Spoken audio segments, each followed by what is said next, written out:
across the length and breadth of the country on the Joy News channel, on X Spaces, on Facebook, and on YouTube.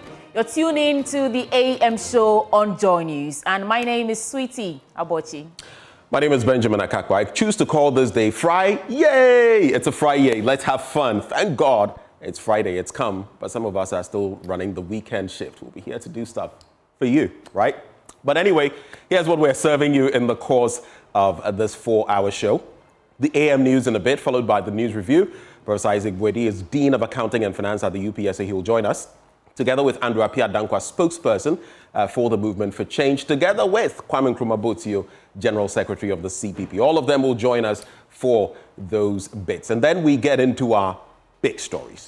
So the Minister for Energy is allaying the fears of a looming power crisis, the fears of Ghanaians really over a looming power crisis, following his revelation of only 2.6 days of fuel cover available to generate electricity for the country. But with a monthly revenue collection deficit of 2 billion Ghana cedis and an energy sector debt of $3 billion, can the nation escape a power crisis in the near future? We'll hear from the energy analysts and some of the stakeholders in the power distribution sector, and they'll put the issue in perspective for us. But there's more in our big stories. Yes, we'll be talking health. Tomorrow marks World Hypertension Day. We'll be hearing from some students of the University of Ghana Medical School on the risk factors causing hypertension and why you need to do your utmost to protect your heart. Of course, how do you love? But without your heart, your body will not function. So we'll be bringing you that all-important conversation as well. Don't you forget, we'd love to hear from you via our live stream on social media. Should we activate the phone lines, which I hope we'll have time to do today, we'd love for you to call. And don't you forget, there's more. The AM show is proudly sponsored by Waylead Properties. We provide quality housing at an affordable cost and with a flexible payment option. On that note, Sweetie. Stick and stay because I serve you AM News up next.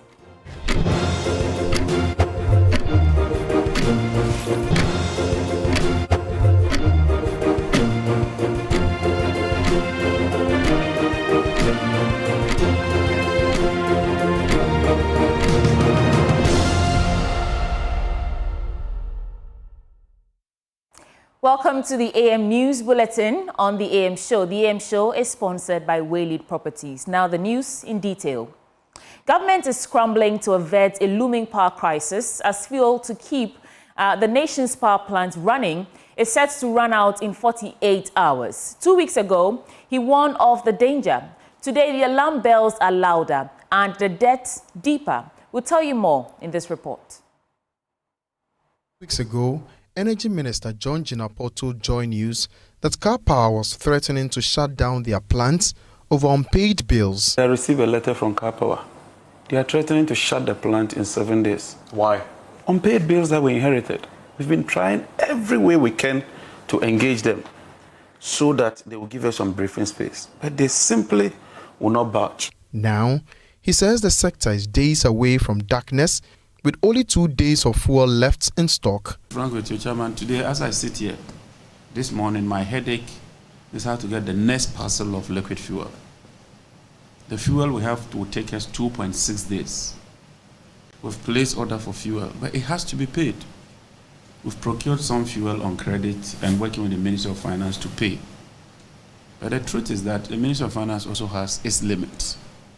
And so we'll be going to Cabinet to discuss how we can improve on the sector. And that is why we are pushing for some private sector participation in ECG's operations. Ghana's energy sector is now on life support. The sector minister, John Jinapor, is projecting that energy sector under recoveries would hit 30 billion cedis by the end of 2025. He says government needs over $1.1 billion to keep the lights on, yet the sector rakes up to a 2 billion cedi deficit every month. ECG is unable to collect all the monies. And so you're having a deficit of about 2 billion cedis every month when it comes to ECG's collections. When you add that deficit and you add the fuel, which is not part of the pass-through, you are looking at over 30 billion. Car Power has just sent us a letter that by 18th, they will shut down the plant because we owe them more than $400 million. IPPs alone, we owe them $1.7 billion. It gets worse. The World Bank's $500 million guarantee has already been drawn down, with only $50 billion left. The government is now using oil meant for national revenue to pay off energy debts. But the ranking member on Parliament's Energy Committee, George Kwame Abuaji, says some big businesses are to be blamed for defaulting on their power bills, while the country sinks further into debt. Most of our companies in this country, a lot of them, they don't pay electricity bills. A lot don't pay. And transmission losses also is another factor, which the minister has to look at it. We are currently at around 29 to 30% transmission losses, whereby the OECD or the international sectors, their transmission losses is around 8 to 9%. With a couple of days of fuel left and no clear financing solution, the sector minister is set to make a last-ditch effort to secure funds from cabinet to avoid a national power shutdown. The clock is ticking away. Former Deputy Finance Minister and Member of Parliament for Inshaiso, Dr. Stephen Amwa, says combating the illegal mining menace will require a shift in the Ghanaians' attitude to actively support the government's efforts. According to the legislator, the fight against galamsey is not solely the responsibility of the government, but requires collective action from all citizens. Dr. Amwa's appeal comes amid growing concerns over the environmental degradation caused by illegal mining activities. He spoke at the Leadership Conclave event held at the Christian Service University in Kumasi. The Leadership Conclave event held at the Christian Service University was under the theme Building the Ghana We Want, the role of students. The event was to ensure that students take part in policy making in the country through consistent advocacy. Guest Speaker and Member of Parliament for the Inshaiso constituency, Dr. Stephen Amwa, highlighted the various interventions by successive governments, including military crackdowns and stricter penalties against illegal mining, but observed enforcement remains weak. He called for a change in attitude among Ghanaians in support of government's quest to fight the menace. President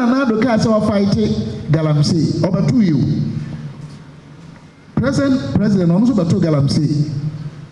I don't think President Mahama anybody just see a issue. And Nanado anybody just see a issue. Nanado Ben or Fasoja for. President Akufo-Addo put his presidency on the line. President John Mahama can also do so much. But with the illegal mining menace, we have to have a change of attitude for us to be able to combat it. It is a difficult fight and it cannot be done alone by government. Let's be real. If you have a man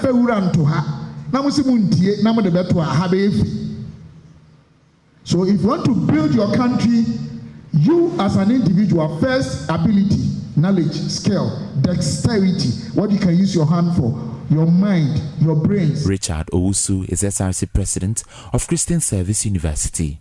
He says the Leadership Conclave event is to instill the desire for quality leadership in students. So the Leadership Conclave is a well thought through program that in my tenure as the president I had wanted a lot more people, young people for that matter, to have an interest in leadership. What we see in our country now, especially in the universities now, especially those of us in the private universities, our people don't really have an interest in leadership, which we feel is a bit of not too good for us. And so we have decided to change that notion. So what we have decided to do is to organize something like this. So the Leadership Conclave ultimately will, we expect that at the end of the program, a lot more people will have the interest in vying for leadership position, taking interest in the leadership of our country for that matter. So we expect that at the end of this program, by 2 or 3 years, a lot more people from this university will have an interest in leadership, in student leadership, in national leadership as a whole, so that we too can contribute our quota to the development of the country. Richard added that young persons must be well trained to participate in national development. I think there's been a perception. I don't know if I would say it's a misconception or something, but there is a perception that those at the top are not making way for those down here. And so people feel that there are some big men and women up there who are not creating a way for them. The pathway is not clear enough for them to also come through. So most of the time they just look up to those up there and they withdraw their love for leadership. But I believe that, and we believe that, if we are able to train more people, mentor more people, and give them the way, they will also be able to contribute their quota to the development of the country. For Joy News, Nana Bochidankwa Kumasi.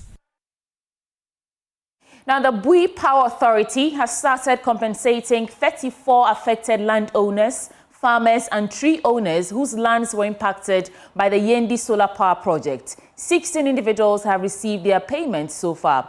The total compensation package amounts to approximately 1,518,158.15 Ghana cedis, Yendi Solar Project. And Bui Power Authority started disbursement of compensation to landowners. We'll tell you more in this report.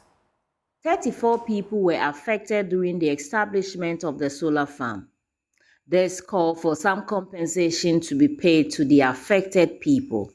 Speaking at the first phase of the disbursement, the Director of Natural Resources at Bui Power, Wumbila Salifu, who represented the Acting Chief Executive, explained to the media the processes that led to the compensation being paid. We engaged a valuer to carry out an assessment for crops, properties, and economic trees within the right-of-way. The assessment was successfully completed, and today we assessed the amount about 1.3 million Ghana cedi.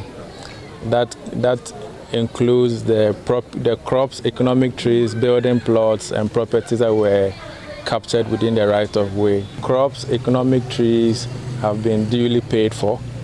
The second phase is to pay for people who had building plots, houses and properties within the right-of-way, and that will be done in due course.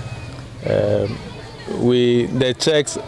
check value varies from some are taking 6,000, others took as much as 481,000, and the amount of money you get is dependent on what the valuer saw on the land at the time of the assessment. Some concerns were raised by some of the affected individuals. Responding, Mr. Wumbila assured that they will engage with the chief to address these issues and reach an agreement. The objections being raised, ordinarily it should be based on something. The assessment was based on a certain approved rate. What we intend to do is we have a good working relationship with the chiefs and the people here. We intend to sit with them and have some discussions and agree on the way forward. Municipal Head of Works at the Yendi Municipal Assembly, Edward Okata, urged them to respect the facilities boundaries now that compensations has been paid. Let's see these projects as something very important, and we all put our hands together and protect the facilities, than rather after here we go and encroach it. We pray that we should not go back again to farm there, to live, trying to put up structures again there, which will distort or worry the decision taken by the authorities. Some of the beneficiaries said even though they were expecting more, they are grateful for what they have received. I'm not all that excited, because what I was expecting to be given, the amount is not up to expected, but it's somehow closer to what I was expecting to get. I'm expecting somewhere at least I should expect at least 15,000 per plot. So the two plots should sum up to at least 30,000.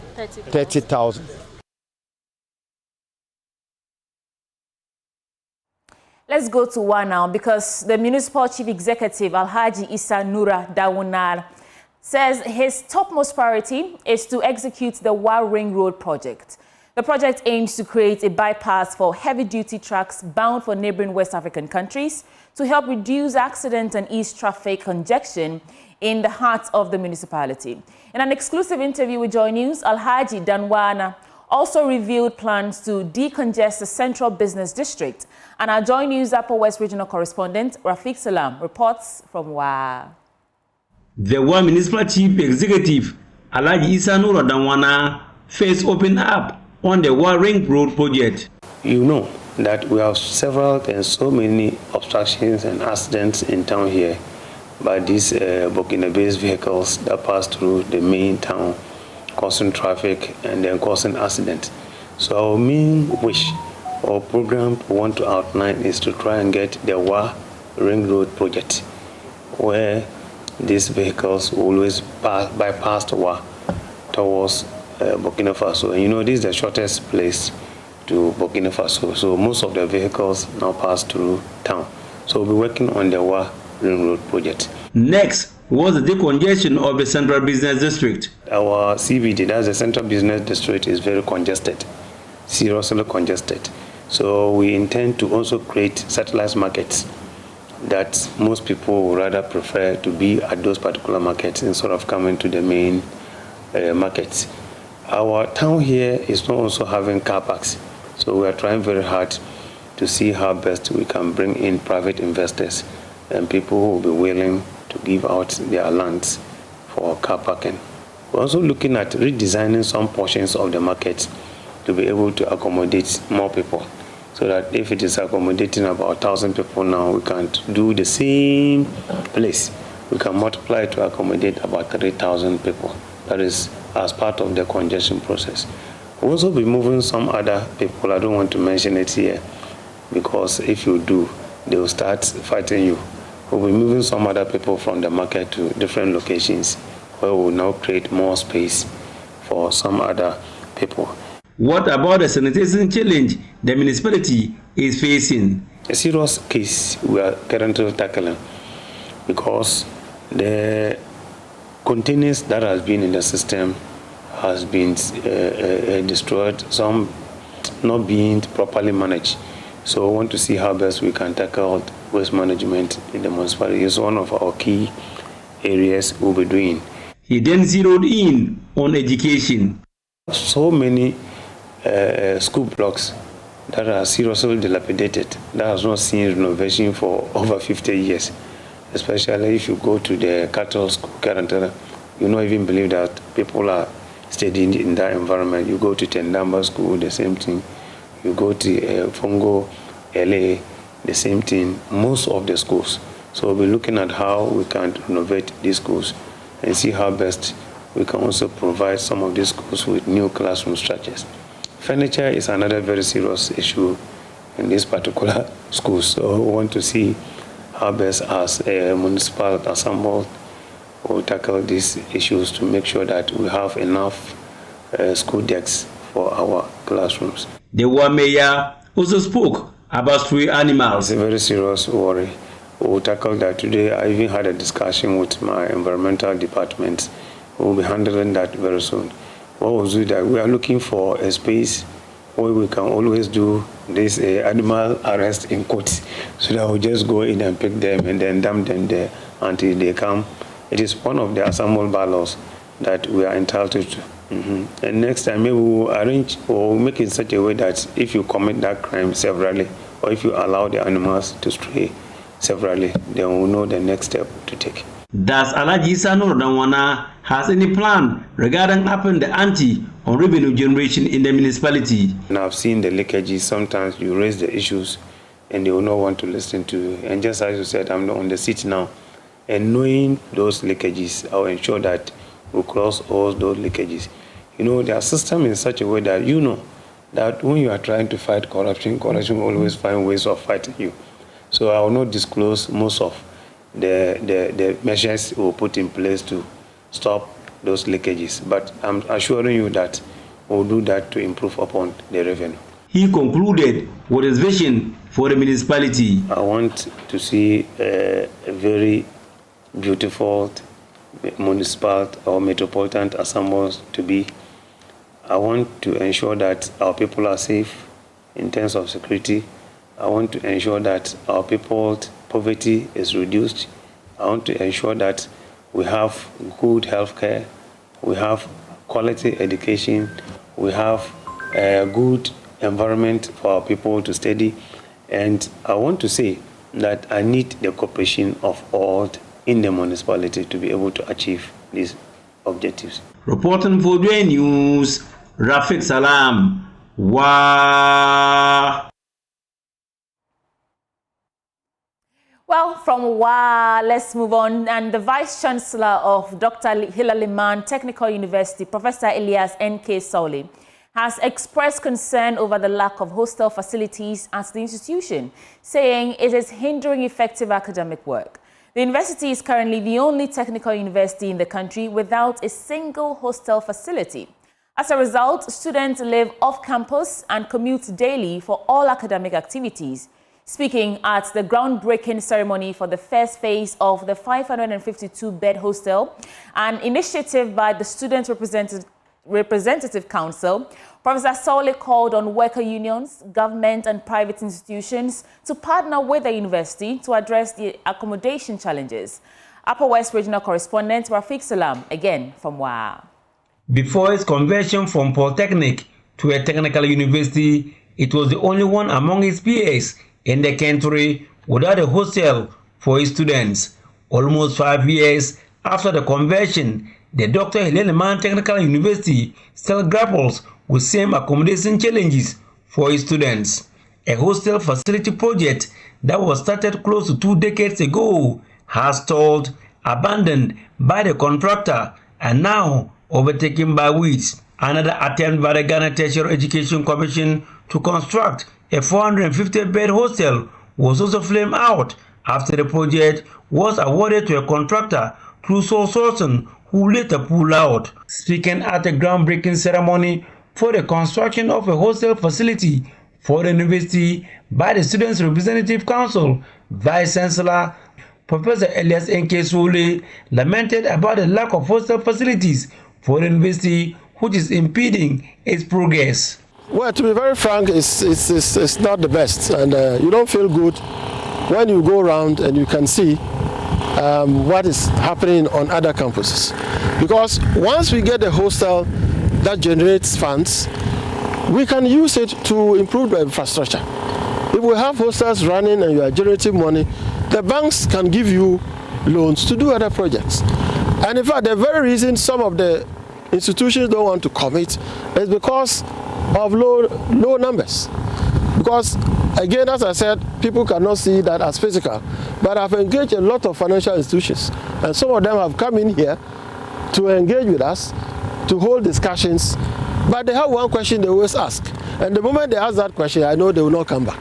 Yarba spoke of plans by the government to construct a 600-bed hostel for the university, whilst commending the SRC of the university for the initiative, urged worker unions and institutions to partner the university to help fix the accommodation challenges. The university has a lot of land for the projects, and if organizations or individuals are ready to partner us, we could do so on either a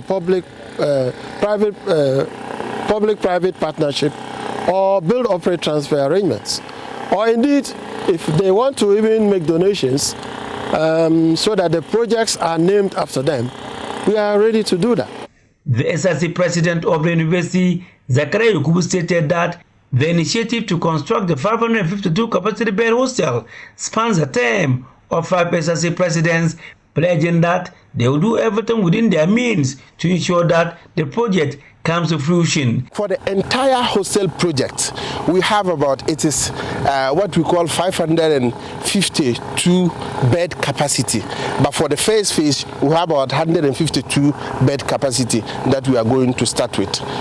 Very soon, we are going to ensure that we start work and we do what we can do. We had the seed capital. We must admit also that we do not have all the capital, because this is an SIC of an institution that have low numbers that we all know. So as a result of that, we do not have all the capital, but at least there's a seed capital that we can begin with. So we want to use this opportunity to call on corporate Ghana to assist us as being the only technical institution in the country without a hostel. It's very saddening, and it is not doing any good to the student. I mean, talk about the fact that students do not have hostel, the campus life to experience. Talk about the fact that this issue of not having hostel has actually made our numbers to always be at low at all time.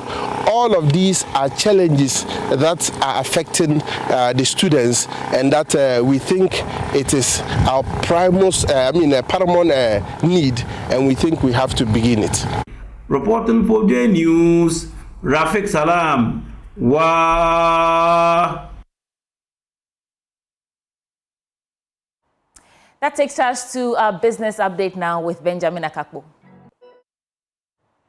Welcome aboard our business updates. Let's start with our currency market for today.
Let's get into our stories now. And the Bank of Ghana has given the firm assurance that it remains committed to rolling out the required measures aimed at stabilizing the city.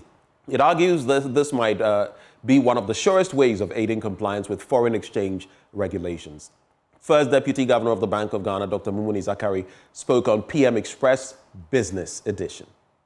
Key thing, fundamental, is to ensure we have stability. And when you have stability, all of these other peripheral, challenges you have will be minimized. You perhaps will not be able to eliminate them completely, but they will definitely be minimized. And that is only when you are able to, maintain durable stability. Yes. You think that for you, the most important thing is stabilize the local currency, ensure confidence in the local currency, all the other things will fall in place? Precisely the point I am making. Just this week, Governor was sharing an experience with us when somebody was going to buy, a vehicle and went with dollar bills to buy it. And then the vehicle, seller said they didn't want, he should come and pay them in cedis. He went to the Forex Bureau to ask that they change these Forex into cedis for him. And when he got the rate they were giving him, because they were also expecting the rate to still fall, was so low that, this needs person... more dollars to still get that same quantity of cedis. Precisely. Now, commercial banks are urging foreign currency depositors to remain calm, insisting they are committed to facilitating legitimate withdrawals. This was contained in a statement issued by the Ghana Association of Banks after the Bank of Ghana came out to dissociate itself from comments made by one of its board members, Isaac Adongo. Here is Chief Executive of the Ghana Association of Banks, John Ewa. In the morning, we observed some unusual movement, which we attribute to some actions being taken by customers in response to the media interview that was granted by the Honorable MP and the board member of Bank of Ghana. So we had to, on the back of Bank of Ghana's press release, we had to also issue a statement to reassure customers that they have nothing to fear. If you have a legitimate transaction that you need foreign currency to execute, the bank stand ready to support you.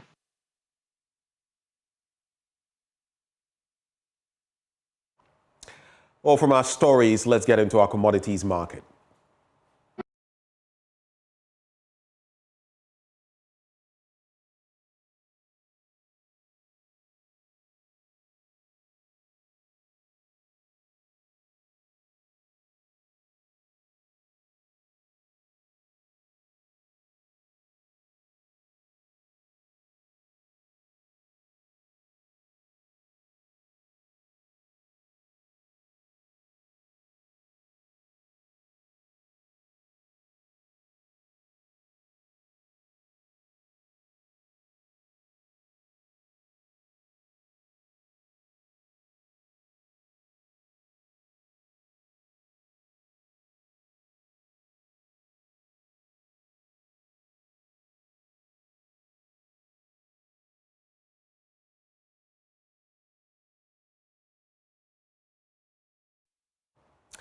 It's a wrap. Today, it's a fugu as far as the business updates are concerned because of how I am God. Handing over the baton back to Sweetie Abochi.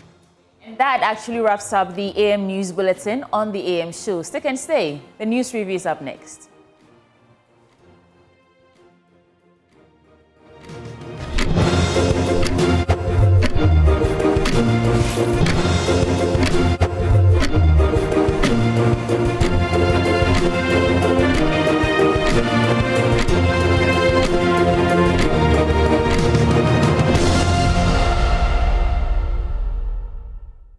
Show is sponsored by Waylead Properties. And if you're thinking of a rewarding investment you can engage in, then Waylead Company Limited is your preferred choice for such investment. Now, Waylead Company Limited is a real estate company with several developments to its credit in Accra. And the newest or latest development, Willow Lane, is where you really want to put your money because that's where elegance meets tranquility. We provide quality housing at affordable cost with flexible payment options. And we also give you 24-hour security, reliable power supply, and other social amenities to make your stay a memorable one. Give us a call on these numbers, 0240-111-119 or 0504-499-999. And you can also visit our website at www.waylead.org. My guests are in studio with me this morning, Professor Isaac Boedi. He's Dean, Accounting and Finance at UPSA. Andrew Appiah-Dankwa, spokesperson for the Movement for Change, and Osajafo Kwame Nkrumah-Botsio, General Secretary of the CPP. Gentlemen, welcome to the program. Thank you. And I haven't seen you in a while. Yes. How have you been? I'm doing great yourself. It's good to see you. I'm good. Thank you. Here. And I have to say that Prof was the first to arrive today. Thank you so much for shaming me. But did you hear the record? Yeah, the earliest. No, Prof has done well. Yeah. No, Prof wasn't the We are talking about the studio. No problem with outside. Wait, who came first to the premises? You did. And Prof, you are taking credit for. You said that. Anyway, gentlemen, let's get into your thoughts for us this morning. There's a lot happening, and it's Friday, so I'm curious to hear you, Kwame Nkrumah-Botsio. Let's start with you. You know, there are a lot of positive things happening. However, you know, we in the CPP, we look beyond Ghana to Africa. And it is of great concern what is happening in Sudan. Because at the moment, the civil unrest there for the past 3 years, it has reached a level where they are using drones and they are using very powerful weapons to take out power stations and the like. And the last, I would say, bastion of safety, which is Port Sudan, has also come under fire. We in the CPP, we are very, very concerned about that. And we hope that the AU will take action as soon as possible. Because to have drone warfare of that magnitude on the African continent, it should be a great cause of concern for all of us. As it is said, when your neighbor's house is on fire, get your water ready. Yeah. So I think it's something that we should all be concerned about. Right. Thank you. I was just reading that this morning about how the drone attack has cut power in the whole region. Anyway, thank you for sharing that. Andy Appiah-Dankwa. Yeah, so let me wish your viewers a good morning. Wish all of you a good morning. And well, I think what has been lingering on my mind has to do with the role of principle in politics. I think I want to stay in Ghana for now. The role of principle in politics, or the need for our politicians to be principled. And I'm saying this in the light of the way our politicians easily sway in terms of the positions they've held in the past. I think there are so many examples that I can lay my fingers to. So from the issue in Parliament late last year, through to what's it called, the Chief Justice's issue. When you say the issue in Parliament, you mean the impasse as to whether or not those who were caucusing with, those who went were part of the majority but wanted to go independent. Exactly. And that, running to the Supreme Court for, okay, great. All right. The removal of the CJ issue, okay. And then Sami Jemfi's issue. The way politicians find it easy to switch their position. And for me, I think it's a worry, because if there's one fundamental thing I know is that principles don't change. Yes, the principles never change. And so if the people who are supposed to be the leaders of our democratic constitutional democracy, who are supposed to be the vanguards of our democratic principles, have no fidelity to principles, then for me, I think it's a massive worry. It's a massive worry, especially when you consider the purpose of this constitutional democracy, which is the only way in which the rule of law can be guaranteed. So I think for me, the only positive light has been a sense that I'm getting about the people's interest in participating in this democracy. I think for me, that's the confidence, and I'll just urge Ghanaians that the way things are going, they are the only ones who can sustain this democracy. If we leave it to just the leaders who largely do not have principle, then our democracy, in my view, does not really have a future, because if you don't have principle, if there's something that you are ready to stand for, in fact, I dare say like Martin Luther King. But does it not come with a territory? The game of politics, is that not what it is? No, the game of politics does not mean that you should not be principled. Yes, so what are they faithful to? To the party. No, but you should be. In the posturing of the party. But the party is based on principle. Issues. So the party comes on one leg. So if in fact, it's even dangerous if the political parties whose role, and I'm glad that the General Secretary of one of the strongest parties is here. You understand? Parties are formed on principles and values. That's true. You understand? So when somebody says he's CPP, I should be able to predict your position on every issue. So if the parties are going to flip-flop on issues, are going to flip-flop on issues, then where do we stand as the people? Because you form political parties primarily to create a system where the rule of law will be guaranteed.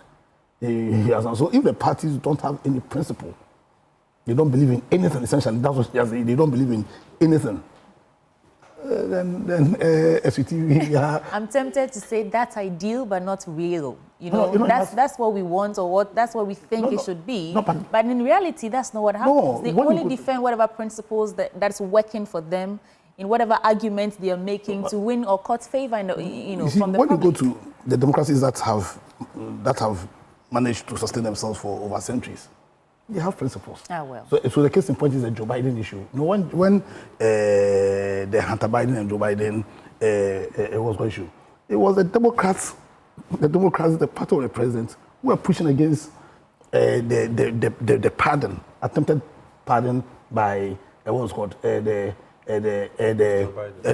Joe Biden. You understand? So in democracies, or if history have taught us one thing, democracies have managed to sustain themselves. They sustain themselves on the basis of principle. Okay. So we cannot, so it's not an ideal situation.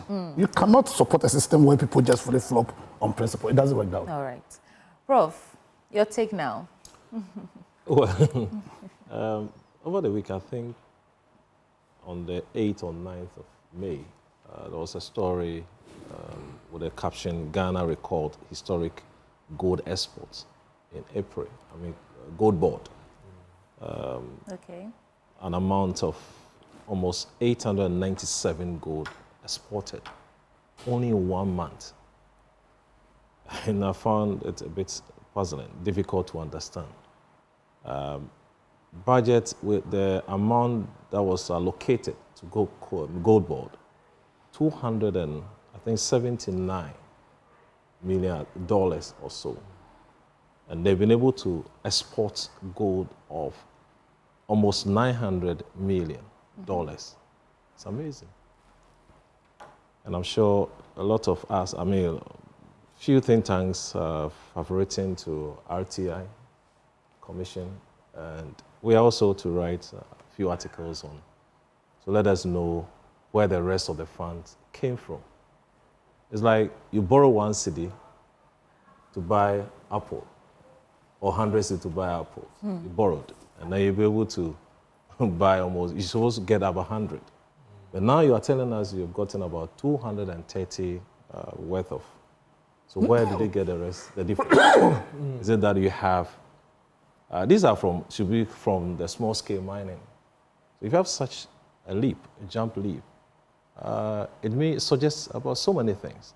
Did you have some funds, some funds coming from the big mining companies joining, or you had a stockpile and you sold and added to? It's difficult to understand that calculation because 290 something can give you only 2.9 tons of gold. Okay. Whereas 800 and almost 900 should give you about 6 tons of gold. So the difference, the 4 tons, where did you get that from? Okay. So you've written, requested for information for that BOG. clarity. Yes. I don't know about the numbers. I don't do well with that. So I'm just going to leave that and say, when you get the information, do well to share with us so we also get clarity on that. I think I've published something online today. Okay. Today? Yeah, today. I'll look at it. I don't have a newspaper, so I want to do 3 stories for myjoyonline.com, and then I'll come to you, gentlemen. And of course, I want to start with the power crisis because we heard from the minister yesterday. And they're saying we need $1.1 billion to procure liquid fuel alone. And that story is on myjoyonline.com. The Minister for Energy and Green Transition, John Jinapor, has disclosed that Ghana urgently needs billions of cedis to procure liquid fuel to keep power plants running, warning that the country risks a shutdown if immediate funding is not secured. And I think we had another story at the beginning of this year when he told us that the fuel reserve could only last 2 days. 2 days or so. We are hearing the same thing right now. I want you to reflect on this. It's not about me. And I'll go around starting from you again, Kwame Nkrumah. I followed that story closely. Especially I heard that we only had enough fuel to last 2.6 days. I don't know, maybe that was 2 days and 6. And what is the 6 days? Okay, I mean 0.6. Yeah. 2.6 of, so maybe of 24. 2 days and some hours? Yeah. Yeah, okay. And some hours. But I also heard good news that 450,000 barrels have been secured and payment has been made. And the fuel will be delivered this weekend. So certainly we've averted that disaster.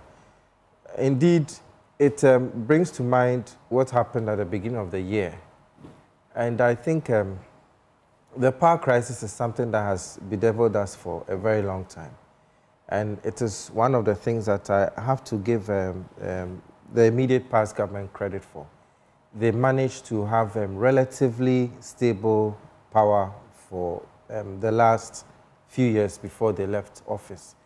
I really don't know how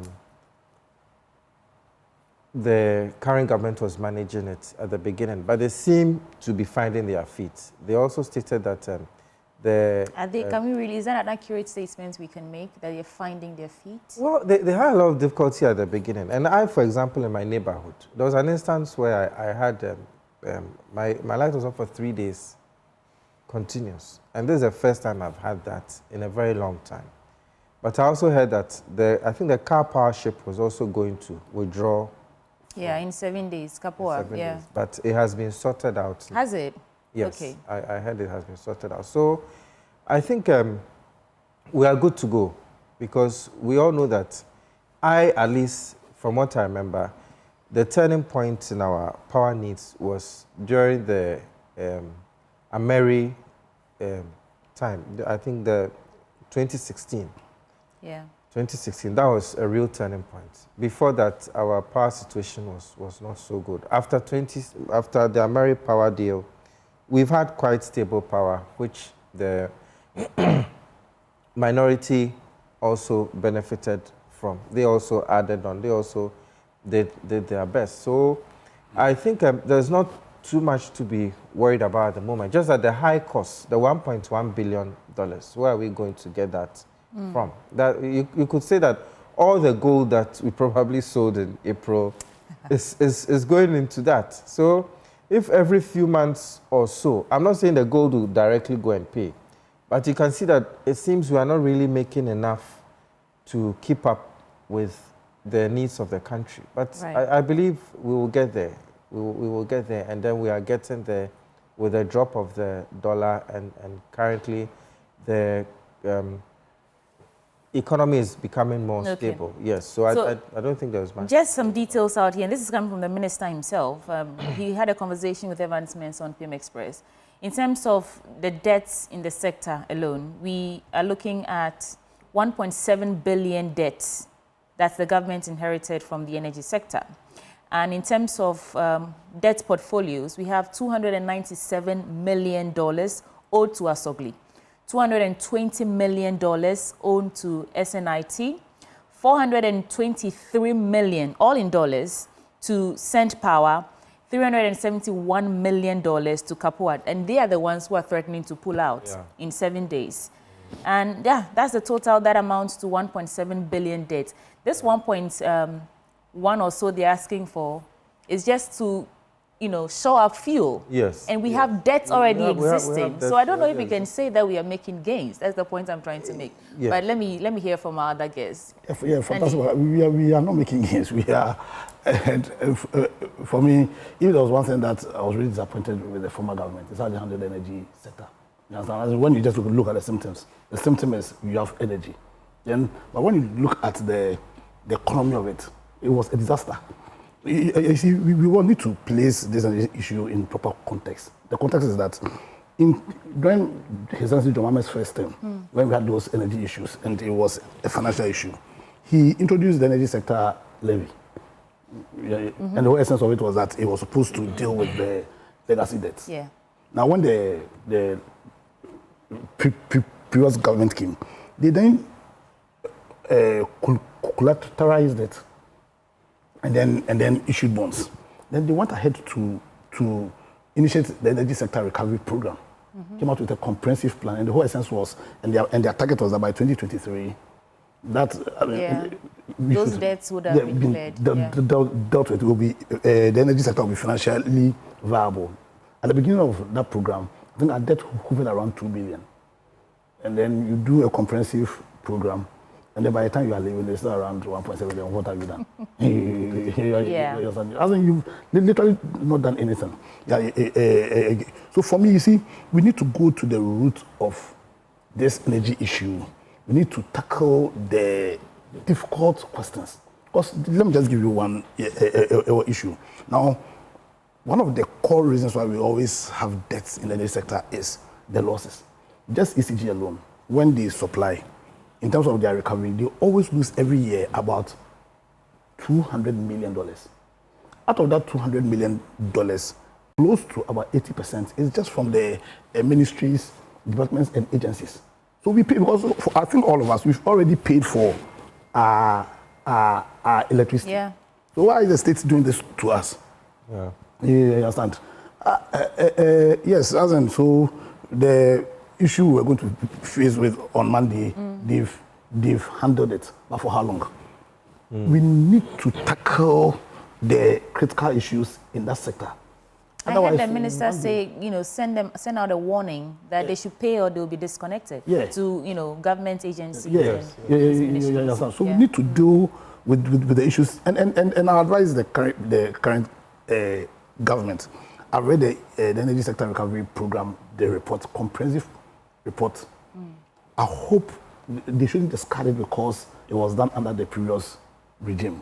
They should have a look at it and see how they can implement same to solve the issues. Right now they have power. We shouldn't be playing politics with some of it. They should just take their time, review it, and see how best they can use it to solve permanently the issues that we are bedeviled with in that. That's a good point. Hopefully, if the city is doing so well, it should sort of reduce the amount of money they have to pay, because it's also a big deal, you know, because we're buying all these fuels and other things in dollars, and we are collecting the revenue in cedis. The difference is just is big. Anyway, Prof, over to you.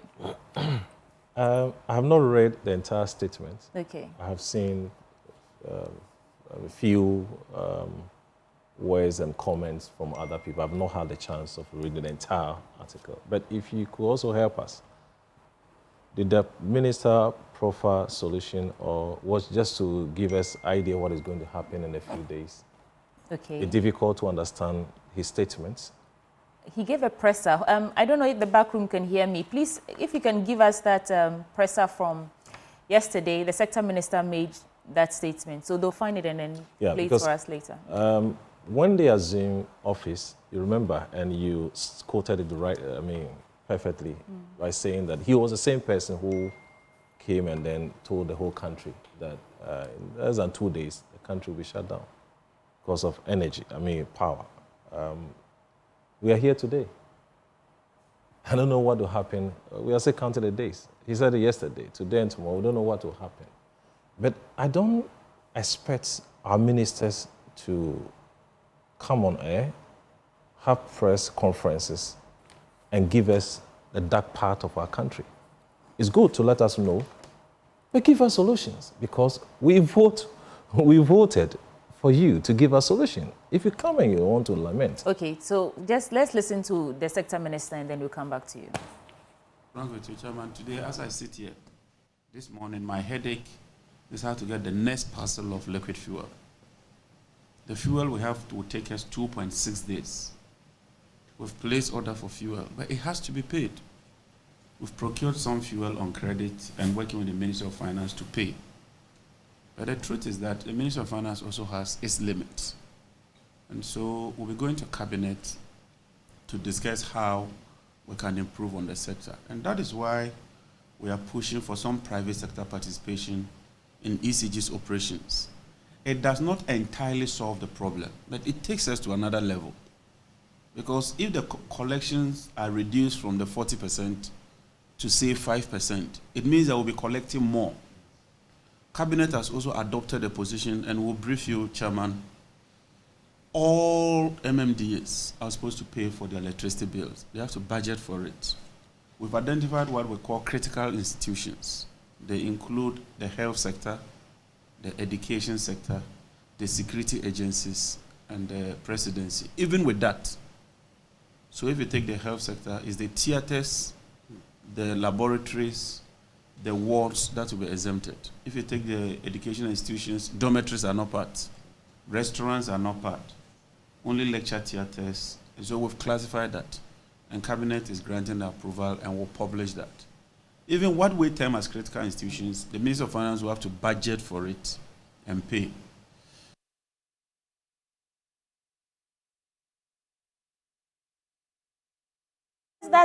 He said that's his headache, Prof. And so they're going back to Cabinet too. I want you to tell me your headache, because you had solutions before we gave you the power to rule over us. You know, we are here to help the country. But when we pass some of these comments in the air, it dents our image one way or the other. Because when we vote for you, we're expected to give you solutions. Let me come back to the issue itself. Ghana spends 1.1 billion, according to the energy sector report, I think 2024. That's how much we spend. You know, it's not just expenditure on energy, on fuel, imported fuel. Yeah. And it's not just economic burden for me. It is just economic security risk. If a country spends such an amount on imported fuel and liquid fuel also, it's economic security risk. Why? Because if you look at Ghana, where we find ourselves now, if you want to cut down electricity because we are unable to pay, it tells you the number of jobs that will be lost, lives that will be lost. So electricity is something we cannot trade off, honestly. As a country, if you spend 1.1 billion on imported fuel, I was expecting the minister to come and tell us solutions to the problem. One, can we enhance the capacity of domestic refinery in this country? What about renewable energy? What are we doing? Oh, the Ministry of Energy and Green Transition. So I want to believe that the works are ongoing to, transition us into... That's your belief? I don't know, but tangibles. I want you to tell me what you're doing to enhance the capacity of refinery, your renewable energy policies, implementation phases. Over 40% of our import bill only tied to petroleum products as a country. 40% of our import bill alone tied to petroleum products. Does it not help that he's identified the key areas that first need to be, sold up so that we can block these leakages, like the critical sectors he was mentioning, the MMDAs and the rest? Does it help? The previous Because administration... if you want to solve a problem, first you need to identify and prioritize where your biggest gaps are, then you start to close it up as you go. I was happy he mentioned that the chickens have come home to roost. What happened? Previous administration did the same thing. They started cutting off power supply to other areas that were not paying, and the leakages. We had our friends, they bashed the previous administration. Now today, our minister tells us, someone to identify the critical areas and all, they're going to do the same thing. I think that should not be the approach. My solution, or in my candid opinion, I think our leaders should rather think beyond the box, finding proper solutions to the systemic problem we've had over the years. If a country now spends 40% of import bill on petroleum product alone, then we are finished. Well, one last story from MindJoyOnline.com, and then we get into your newspapers. Ghana Health Service confirms 2 Mpox cases in Accra. Tragic. Health authorities have confirmed 2 new cases of Mpox in the Accra metropolitan area of the Greater Accra region. Consequently, the GHS has responded by directing all regional health directors to reactivate their public health emergency operations centers. And they're also being urged to step up surveillance, risk communication, and case management efforts across the country. No one wants to wake up to this news. Quick reflections, and then we get into your papers. Yes, I heard about it. Apparently, these are the first cases that we've recorded this year. Yeah. And it's a great cause for concern. However, I have to admit that Ghana Health Service has always been up and doing. Relatively compared to other countries, during the Ebola crisis, we handled it fairly well.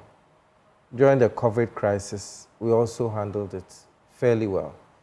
They're always very alert. I mean, it's one of the institutions that we should all take a cue from. And it's a great cause for concern, though, but I believe that they have acted fast. The rest is up to we, the citizens, to also do our bit. Right. And so far, I think we have all done our bit, and then we'll sail through this as well. I hope so. Fingers crossed. I hear contact tracing is underway, and those 2 cases are not even related. They're not even related. But they were identified in the clinic, in the health facilities. Yeah. Andy? Yeah, I think I sound all force with what my brother is saying. And just to add that quickly, if there are any protocols that we need to follow, they need to align them and then ensure that we follow them religiously. Yeah. So that we can. But I think over the years, if there's one institution in this country that have done really well, is the Ghana Health Service, and I have no doubt that they can lead us in fighting this. You both are inspiring confidence in the Ghana Health Service. Prof, you too? I think I share the same opinion. I mean, proactiveness is the key. Yeah. We don't need to wait for it to happen before.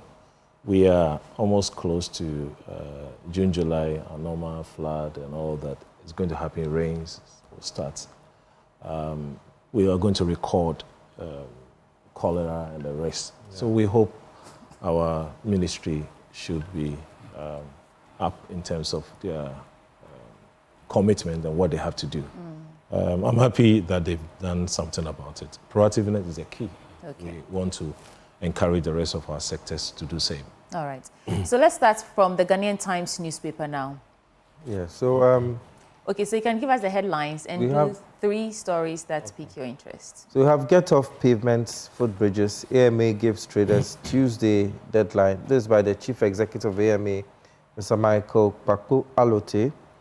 And MPP bans internal campaigns until nominations open by their General Secretary and will improve road networks, President Mahama. I will start with the get off pavements, footbridges. I think it's a good call. It's also a story I've been following. And there was a back and forth even with GPRTU. I think GPRTU was one of the bodies that complained about selling on pavements and how it's causing congestion. It's terrible. Everyone has. Do you know that as young as I am, every year I hear of stories like this. It just keeps recurring. Why can't we find a permanent solution to this problem? Then every year you hear stories, and then when you go and sack them, then they are lamenting that that's how they make ends meet. And hey, Ghana for. But, you know, they have a right to earn their keep, just as we do. But the law also has to be enforced. Now, there are many places that have been reduced to one-way paths, and it shouldn't be so. And now, even the one-way, when you're passing through, people have to part for you to pass through. Everywhere has become a market. Case in point, La Paz. My goodness. Yes. I was trying to get to Achimota through La Paz. I missed the Akwete Mountain, so I had to go, hey! There's no space, so you are competing with human beings and all sorts of things on the road that is supposed to be for the cars to move on. And I'm asking myself, and I saw policemen standing there. They were just looking on, unconcerned. They'll arrest you if you don't have motor. Yeah, but the real thing they should be, sorting out for us, that one there. Exactly. You hit the nail on the head.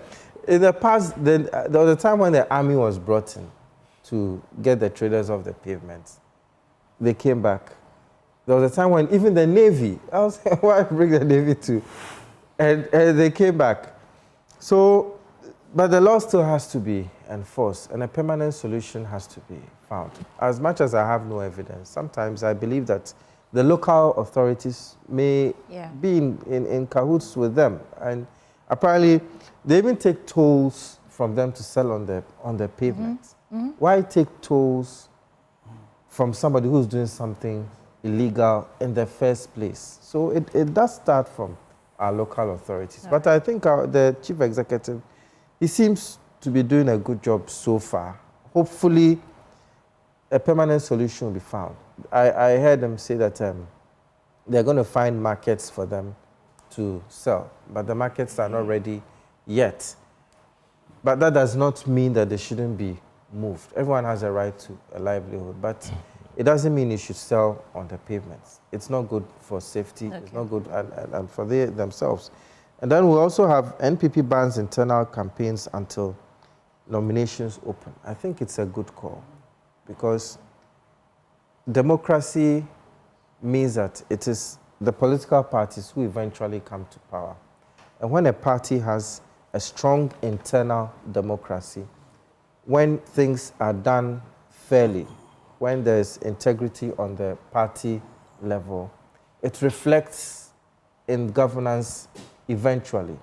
So banning these internal campaigns until nominations open is a good thing, because if you don't start from the ground at the party level, on the national level, there's going to be mayhem, there's going to be disregard for the electoral laws of the country. So it's a good call by the General Secretary.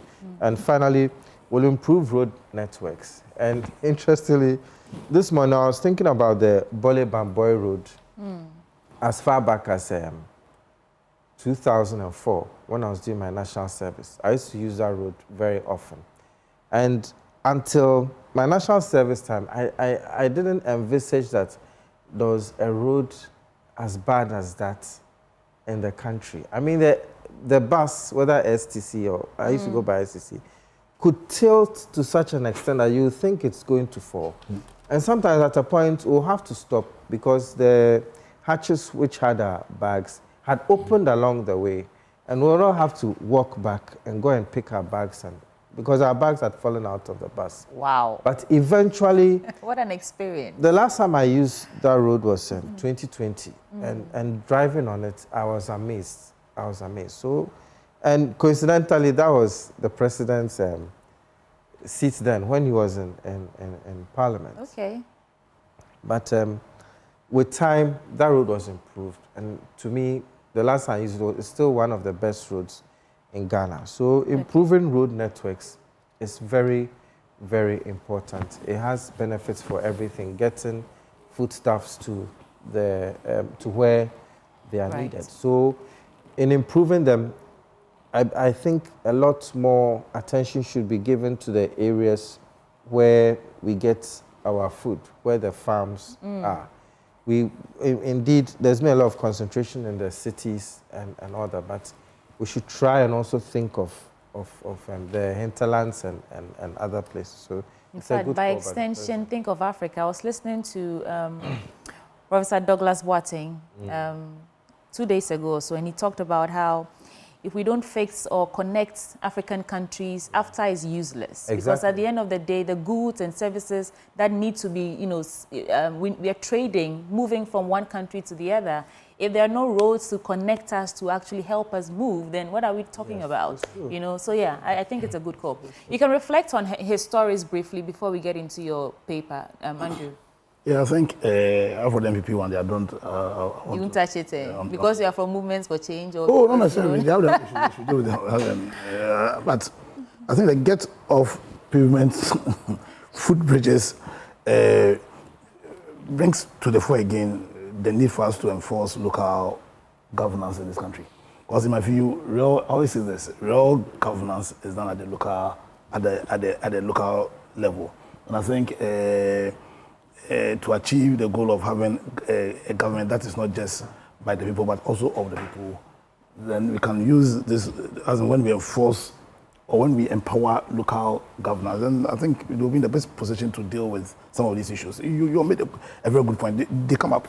I think the reason why they fail ultimately is because I'm sure there'll be an order from above that, listen, take your time, otherwise we may lose what's called political and so we should draw a line. Yeah. I'm praying that this one will allow the AME boards and all the local assemblies to work. And beyond that, the government will enforce our ambition of having proper local governance, because that's where real governance is done. We need to decentralize the system. Otherwise, we will struggle to benefit from a democracy. And also, you see, it's one thing saying you are going to enforce the law, but you have not provided markets, you have not provided, how are they going to make honest living? So we should be pleased. Some of these things are real. Right. When we do proper fiscal decentralization, the local assembly will be in a position to provide some of these spaces for honest Ghanaians to make an honest living. So yes, we need to enforce the law, but we must also just oppose that against what the state itself is also aiding them to fulfill their economic ambitions. But I also think that even if we had the spaces for them, if we had the infrastructure, some people will still leave the markets areas or stores and go to the streets. Kaneshi was one. I grew up in Kaneshi. I went to Odome Junior High School. So I saw where we had market stalls and all that. Well-built market structure. You know Kaneshi?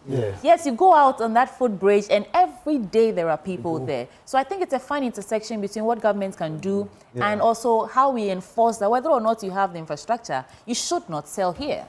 Fantastic point. But the point is, unless you have provided the markets, you can't complain. Then you can't make that the second argument. Okay. But if the markets are having provided, then also on all fours with you. We are giving market. We'll go there.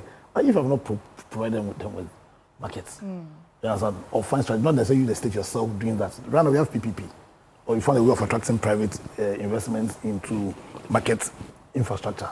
And how can you fault them? Okay, Prof. Vicky Bright said that Ghana, we have beautiful laws. But it's always about implementation and enforcement. I mean, you sum everything up. When I saw the story, Yes, the rest of the story we can discuss those ones later. But the other one marks decongestion, and that's by the AMA boss. Yeah. My issue is he'll be able to start. Will he be able to sustain? That is where the issue is. We've had a lot of AMA boards who have started this before. And the market folks, they are sophisticated. They know. They know that when any government takes over, for the first 4 months, 6 months, they'll do anything that they want to. They will leave them. And they'll come after them after 4 or 5 months. They are aware what they are going to do. So it's just a it's just a system It will go back. I don't know when we're going to have a solution. But you see, Sweetie, it will get to a point time in our country that on our roads, drivers will beg people to move out of the road for them to move their cars. I'm telling you. Drivers will beg pedestrians. Yeah. It's already happening. Now, please, give me. I hear it's happening. My director is just telling me that it happened. But with yourself, you just give an example. The La Paz one, Well. Let's forget about even that. The main roads. Oh, as in like the Now N1s or they the sorts? started bringing chairs and tables. So No, yeah, we shouldn't be laughing at this. In the But I middle mean, of the it's funny. road. We shouldn't be laughing In the at this middle of the matter. road, I agree with you. they are Yeah. going to mount their tables in the middle of the market. And people, drivers, will have to beg. But they say, please, can you move so that I can pass? This is what is going to happen. We have gone to sleep. As if we don't care about what is happening to our country. And I said it the last time, those foreigners who are in our country, look, now you don't have a breathing space when you're in a car. Yeah. One will knock the other side of the road, attempt to looking at that. Then another one also. If you are not careful, you lose control. Hey, So what is happening? Who is the minister in charge? Yeah. You have gone to sleep. So we don't need to even say someone, if you want to go and decongest Accra, don't tell us. Don't bring this to the newspapers to give ultimatum to do what? Go ahead, it's your job. Go ahead and do it. What do you get out of this if you have a caption like this? Decongestion. You should have started this years ago. We have a problem. Yeah. And I'm sure our leaders must help us. Else, it will get us. You see, it will, one day, someone will run through these kids on the road. We'll sit here and we'll start talking about it again. Why do you wait for something to happen? Left, right, center. Now, if you're in your car, you don't have space anymore. You have to attend to other people, the beggars, those who are begging, those who are selling. You turn right, you turn left, you turn right. Every traffic light, you have a problem. And I don't know whether by divine or by any, they know where to get the funds from. They know which traffic light will generate huge money for them. They know. Oh, well. So this is our country, Ghana. I think that I agree with Andrea Pierre Dankwa. Decentralization is the way to go. Otherwise, local governance just gets lost in all the chaos of national politics and, you know, the issues that become political footballs. Yeah. The real development at the grassroots is neglected, you know. Yeah. And that's not something that should happen to our country, Ghana. Anyway, let's get into the daily graphic now. Yeah, so I think the headline there is Ghanaian theatre goes global. Ghana must go response to big push initiative. And there's Akimoda Primary School ransacked, roofing sheets, fittings, burglar proof stolen. Then there's national security mission details in kidnapped women's case. I think let me read the Ghanaian theatre goes global. So Ghanaian creative production outfit Globe Productions has launched an audacious initiative to take compelling and authentic Ghanaian stories to theatres across the globe. With the support of the Ministries of Tourism, Culture and Creative Arts and the Foreign Affairs, Globe Productions will stage fascinating and hilarious plays of Ghanaian stories in Africa, Europe, Asia and America on a roadshow dubbed Ghana Must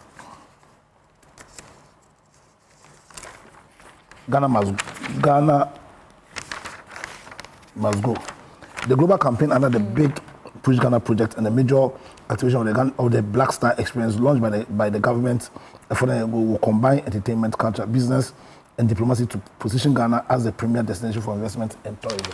Okay. Yeah. I know Globe Production, Latif Abubakar. Oh, okay. Yeah, he does great work. Yeah. I worked closely with him too. Well, Yeah. I hope he succeeds.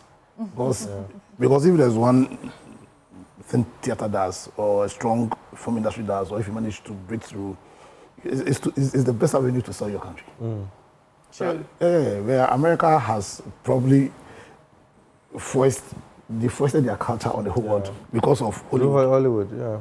Yeah, son, children in this country, everybody wants to eat what's called pizza and burger and all that. I'm sure the day McDonald's will come and people will go and queue.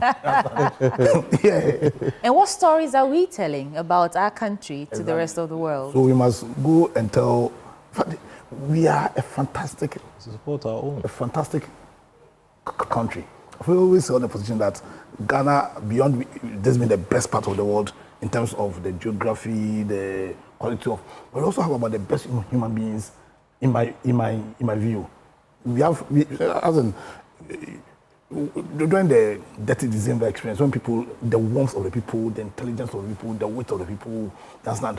So there's so much about Ghana that the world needs to know, and I think what's called film or movies will be a very fantastic avenue to sell Ghana, the good bits of Ghana, to the world, and understand their focus is to help attract investments and also tourism. And I think it's a fantastic initiative. The government must help them in any way they can, because like I said, one way in which America has conquered the world is through their movies. They foisted their culture, their way of life on all of us by way of their movies. So there's a way, if Ghana can, through movies, tell the world about the wonderful people here, why not? So I think it's a very good initiative, and I pray that government supports them and they find their way there. Please, before you move on, I have a question. Do you think that we are warmer to foreigners than ourselves, or you think we are just very, good and warm and welcoming people? I think Ghanaians are really warm. To each other? Yes. Are we that nice to ourselves? Generally. Really? Yeah. I think just get a breakdown somewhere, and the natural willingness of the Ghanaian to come to your aid. We are allowing very useless things like the politics. And they do it for free when they come and help you. They do for free, and also, you see, and the Ghanaian also majority of people, after they've gotten help, without the people even asking, people offer to also give them something. There's something very positive about the Ghanaian. That okay, let me rephrase this question, because you're saying exactly what what you're saying, but you see, when your car breaks down, it is strangers that come to you to come and help you. The same way we are nice and warm to foreigners because they're strangers. Your own people, as Ghanaians, do they treat you the same way? Yes, I'm saying so generally. Because I've sat in rooms where I hear people talk about, quote, the hate, among ourselves. We don't like to cheer each other on. They call something PhD. I keep hearing these things, and I think I have some few experiences that will feed into that narrative. So I just want to actually... See, my personal view is that... Let's discuss it. My personal view is that the Ghanaian is warm, and that the right circumstances, the Ghanaian will help you. Okay. Unfortunately, we have a system that is anti-business. When I say we have a system, government, I shouldn't mince words. The biggest problem in this country is the government, is the politicians.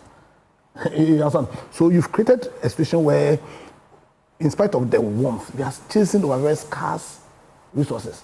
And did you hear about people in the Imo, in Eastern Nigeria, during their civil war, actually becoming cannibals, all of us? Yeah. And the very scarce resources, we can all become cannibals. But if we have a government that creates a system where we can create wealth, then that warmth, that's, in my opinion, I need goodness in Ghanaians. We even come to the fore. But right now, you've created a situation where all of us are chasing our very scanty resources. Then the negative bits will come. But I think that generally there's this warmth about Ghanaians that any proactive government should be able to tap in and create a great nation. We have everything to be one of the greatest nations on this world. If the politicians can see beyond their parochial interests and look at the greater good, then these negativities, as in the so-called negativities, As in, yeah. We'll prefer it that way. But unfortunately, we all chase after very small resources. So if Prof is going to take that small resource, they want to pull him down so that we will go there. So we should use the powers we have, Yeah. as those in political, to create a society, a system, where the talents, we are very talented also, we can make economic gain. Then when that is done, then you see the warmth, the goodness of Ghanaians even go to a greater level. Prof, do you agree? Yeah, to a large extent, but some areas I don't. Let's hear you Especially in business and economic related matters. We are not nice to each other. We are not. They're pulling down too much.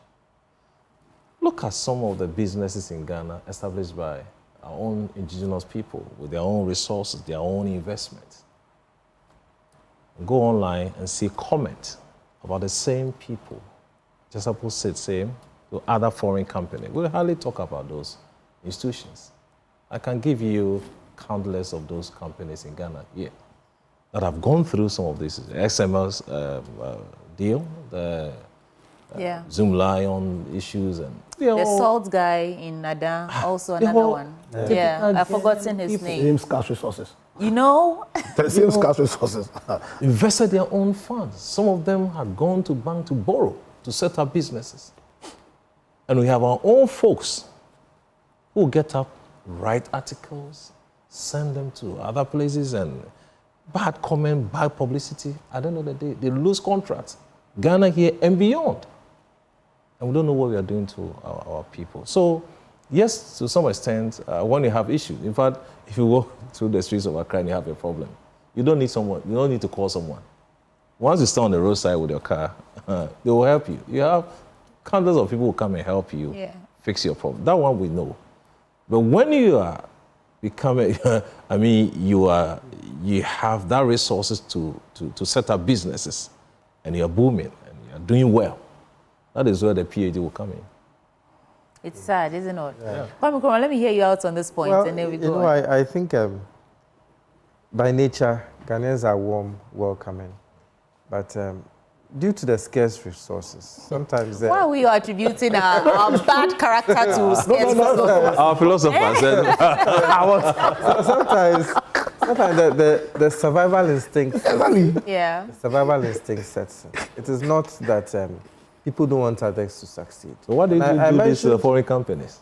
I think I mentioned previously. You see? Because they are foreigners. Why don't we treat them the same way? No, because they are going back. You know, and have a lot of resources. Let's say about... You can't take 2% loan in the country. How can you do that? There's nothing you can do. You know, and a lot of, and of course, sometimes familiarity breeds contempt. I mean, human nature is complex. And I mentioned in a previous edition of this show about how a foreigner who lived in Ghana, Thailand, and Singapore for a long time said that Ghana's problem is that a lot of the individuals, we have the mindset of the baobab, whereas in Thailand and Singapore, they have the mindset of the mango. The baobab tree, when it becomes established, it grows and then it takes all the nutrients and everything around them dies. But the mango tree, when it grows, its fruits actually drop from the tree onto the ground. So he said that there's an inbuilt philosophy, or maybe a taught philosophy in Thailand, Singapore, and those places, where when someone prospers, they make sure all those around them prosper. But sometimes, when a Ghanaian prospers, I don't think it's out of greed, sometimes it's out of fear.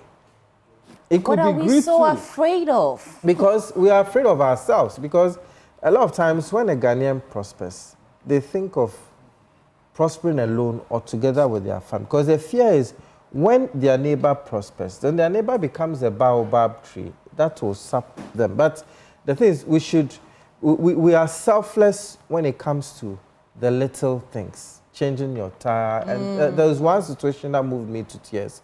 These same boys who rush to clean your windscreen and during the June 3rd flood, that night I was driving in town and around the Tesano, Papaya, Apenkwa. Yeah. I was there and my car was swaying. It was terrible. And then I got to a portion of, I think, Fadama, and those street boys, you know, there are some very big gutters there. And the water level was so high that you cannot see where the gutter starts and ends. And they had lined up on the road in their boxer shorts and vests, making an artificial barrier so that nobody will go into the gutters. I mean, these are the same boys that will come out of our cars and then tell them, why are you cleaning my windscreen? But that night, they stood in the rain, formed a human chain so that nobody would. So when it comes to those things, the Ghanaian will lay his life down for you. But when it comes to some other things, and I think it's just, it's human nature. And it's something we consciously have to teach in our schools and in our societies, that just as you lay down your life for your fellow Ghanaian for the small things, lay down your life for him for the big things also. So, Mrs. Philosopher, how do we change the narrative? How do we change that attitude and character that we have when it comes to the business and the economical, the more prosperous things that we don't like to see our neighbor win? From our churches, our schools, it's everywhere, but it should start primarily from the home. Because sometimes some of the churches also, the message is such that it breeds a bit of suspicion and protects what you have. And sometimes in school too, the competitiveness that is taught. So you are taught to be either first or last. I remember a colleague of mine, a friend of mine. I'm sorry, we have to wrap this up, yeah. So he was last in class, and his father asked him, I can't mention his father was a big man. Why were you last? He said, but if I'm not last, whose child should be last? Oh. You see? So, sacrificial lamb. And now he's doing very well. Okay. You know, he's a big man now, but he had that selfless mindset, even though he was wasting his father's school fees. So we should also not go that competitive. It shouldn't be all about competition. It should be about cooperation, how we move forward as classmates, so even our whole educational system, everything has to, to take away that competitiveness. Okay, thank you. No, we didn't finish. Do you have, maybe let's do one more story from the Daily Graphic. Oh, you want one more story? National Security Rescue Mission. Akimoda, which one do you think it is? They are both important, but... Oh, Akimoda. Okay. Akimoda, okay. You want Akimoda? You don't want national security. The kidnappers are wild. Should we put it to a vote? The kidnappers are wild. You have no idea. Which one do you prefer? I want to listen to the... National security. Okay, then Akimoda is one. Because you are talking about education. You see, that is a root. That is a... Without security education, doesn't... A bizarre operation. So Akimoda Primary School ransacked, roofing sheets, fittings, burglar proofs stolen.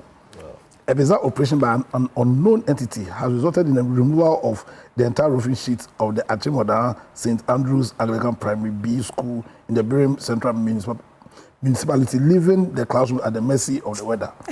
The perpetrators of the dastardly act also removed the burglar proof and electrical fittings from the classrooms, office, store, and staff common room.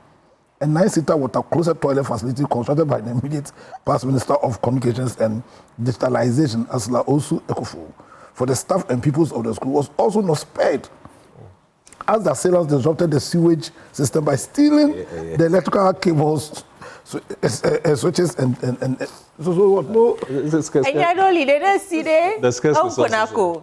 But what is this? The scarce resources. Resources are scarce and people are getting and there's no... Do they realize that it's the students that are going to suffer? And there's no security.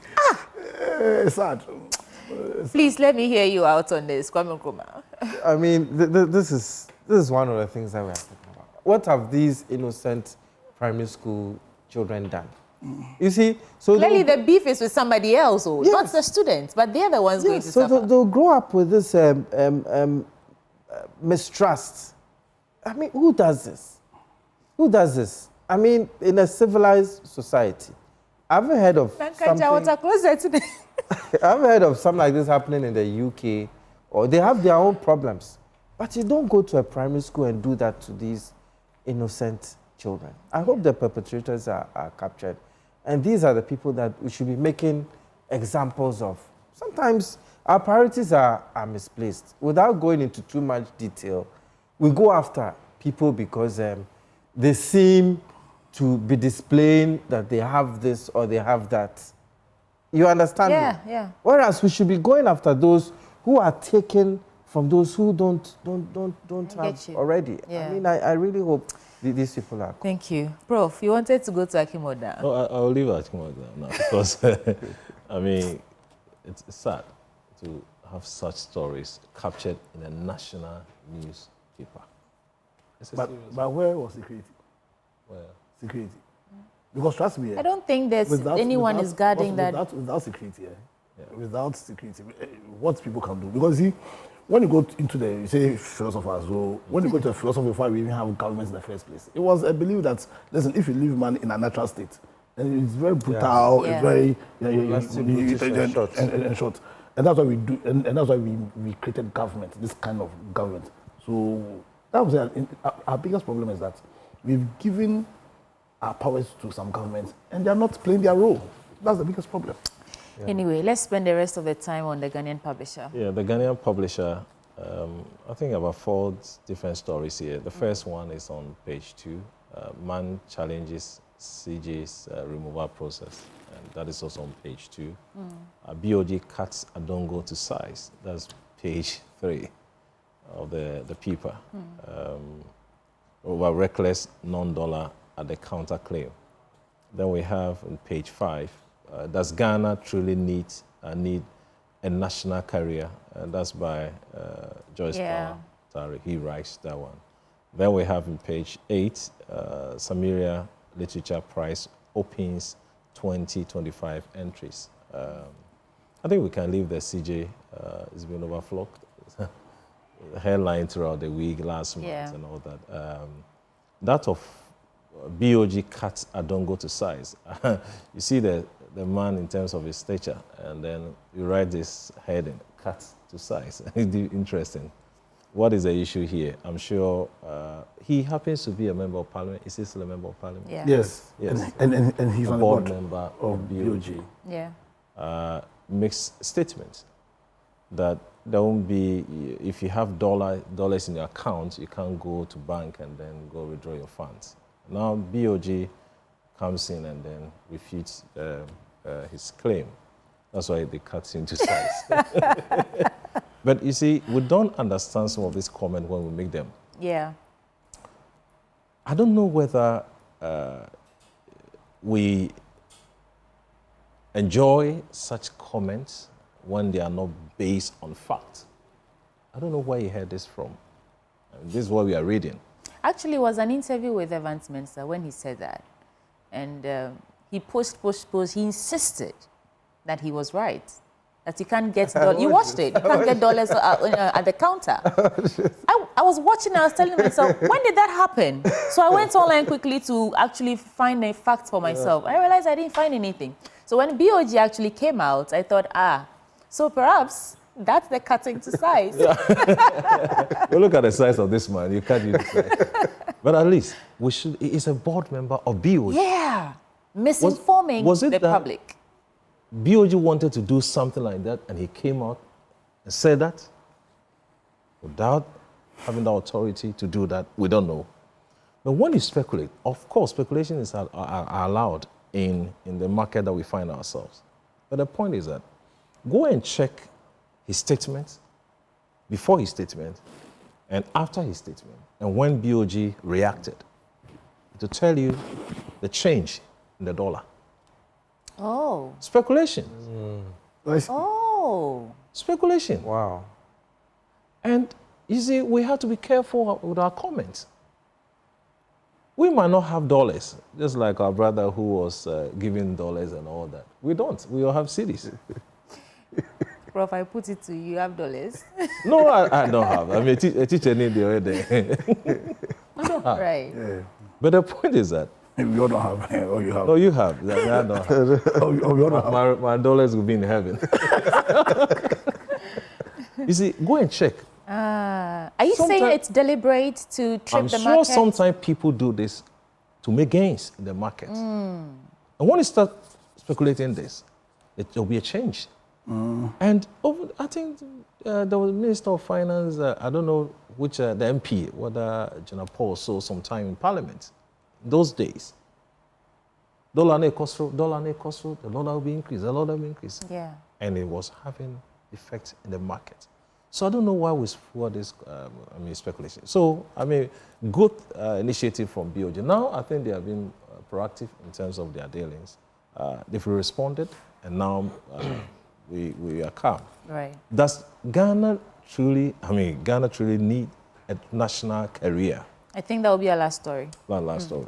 Interesting story. In fact, I don't know if I have joined any demonstration before. I can't count, but I'm sure my school days at KVAS, maybe I joined one when I wanted to change the grade. From 70 to 80, I joined. Okay. But if you're going to have any demonstration in Ghana, I think I'll join this demonstration. A call to have a national career. Okay. So you are for? You are for? I'm for. Okay. In a call. And I'm happy the government has inaugurated a 10-member committee to consider this proposal. All right. Ghana spent over 1.5 billion on traveling, because we don't have the national career. In Africa, aviation supports about 7.7 million in terms of jobs and other areas. If you look at the figures for IATA, I think 2023 from Ethiopian Airlines, they get about $4.something billion only on air. Their national career. Yeah. Why do we as a country lose about 1.5 billion national on our travelers? And where we find ourselves, for me, it is not just flying the national flag in the air. It is about economic, strategic reasons, job creation. It is about using our position in Africa, where we find ourselves, we can connect to other parts of Africa and the world. Yeah. That's why we have to leverage on what we have. All right, Prof. If we do this, I'm sure the country, we can save a lot in terms of revenue. Thank you all so much. I'll give you 30 seconds each to give me your final words. Kwame Nkrumah, you go first. The city is 60 years this year. The CPP being the mother of this country, the party that actually birthed this country, would want the city to be the strongest currency that it can be. However, that cannot be done without the input of Ghanaians. And the party would want Ghanaians to be as patriotic as they can be, pay your taxes, even go beyond your taxes. Whichever way you can contribute your quota to help the country to pay its debts, especially in the energy sector. Little drops of water make a mighty ocean. Do not think that what you have will not make a difference. It will make a difference. And do not think about whether the state will misuse it or not, because people pay their tithe offerings, people give to their various religious bodies, but they don't ask what it's going to be used for. So let's be patriotic citizens. Let's pay our taxes. Let's not be spectators, huh? Exactly. Andrew Appiah Dankwa. In fact, I think... Final word. So my final word is, only Ghanaians can build this country. We need leadership and all, but we also need a citizenry that will participate, that will hold political leadership accountable. That's the only way in which we can receive the blessings of this constitutional democracy. I think we've shown a bit of that spirit in how Ghanaians have handled some of the potential scandals that have come to the fore. Let us run this up. Let us tap into the spirit of patriotism, like Kwame Nkrumah is saying. Let us build a strong Ghana that can take its place once again as the Black Star of Africa. Thank you, Prof. Yeah, in fact, from all the stories I've read, they all bordered around revenues and all that. And I'm here, I have a story on SME generates about 2 billion for Ghana in 4 years. 20? I see 20 billion Ghana cedi for Ghana in 4 years. In fact, we've been talking about revenue leakages, and on coming Monday, UPSA, I'm sure you are one of the MCs for the program, we'll be having a national dialogue on tax revenue leakages. And we have a good story to tell on SML. So we will tell it on Monday. Yeah. And this is a celebration coming from Benjamin Akakpo. He says, happy birthday to the best and the best of wishes from Benjamin Akakpo, Nelly Ajiman Jemfi, and the whole Ajiman family to Joseph Kwesi Ajiman, aka J.K. Ajiman, former president of the Ghana Bar Association. We thank God for 92 years He has blessed you with. We pray for grace, favor, long life, good health, and everything that is excellent for you. Happy birthday, sir. Salute. And it's also the birthday of Rhoda Miller of the Super Morning Show. May God richly bless you and keep you. May He order your steps and grant you the grace to excel in everything you do. Happy birthday, Rhoda. And this is also coming from my producer, Kingsley Otu. Happy birthday to Mrs. Cecilia Yaba, coming from your lovely sons, Eugene, Kwamina, Godfred, and all your loved ones. May God bless you and grant you long life to reap the fruits of your labor. And on that note, we end the news review segment, and a lot coming your way today. Benjamin's blunt thoughts, Noella Karim's e-corner, and the director is playing the music so I can go. So off we pop. We'll be back later.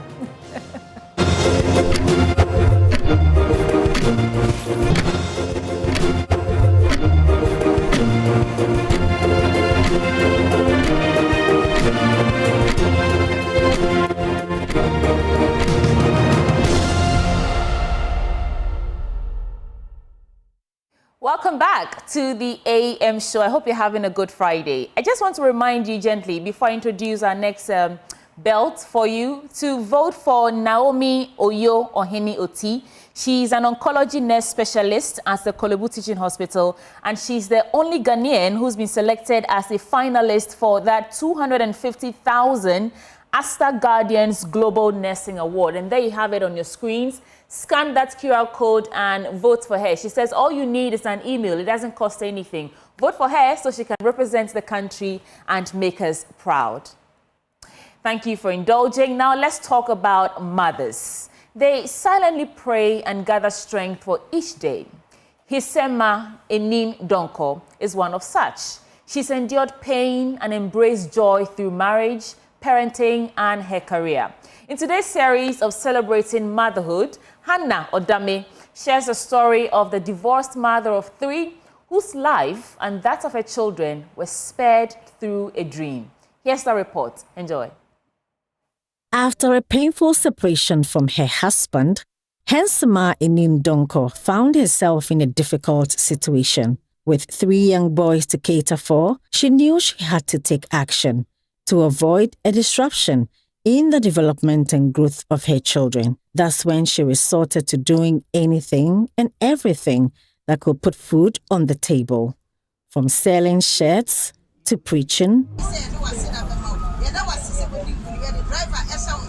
playing and teaching piano. Madame Hensema stretched herself. I sell shirts and I do piano tuition. Tuition for beginners. I'm gifted on that area. Seeing the yields of her hard work through the success of her children, especially at school, Madame Hensema took on more tasks as the bills increased, learning to braid hair to add extra notes in her purse. For her, each braid was a new opportunity, just like each day. The vigor in providing for the family takes her out of the home at dawn and brings her back after dusk. The strain on her once made her to think of ending it all through suicide. I wanted to kill myself. True story. I wanted to kill myself. I was pregnant with my last boy. What I was going through and that moment, I said, why? What is happening? What have I done? Because you know, even I got married, but we are no more now. We are divorced now.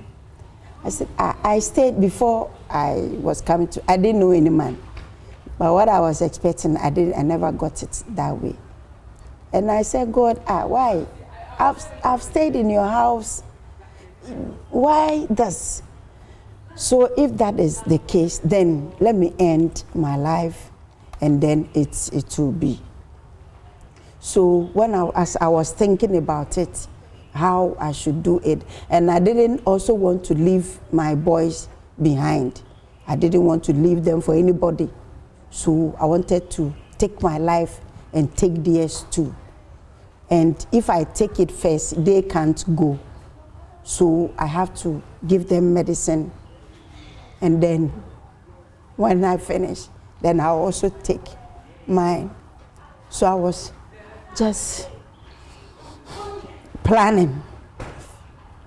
I knew God too, that time. So I went to sleep.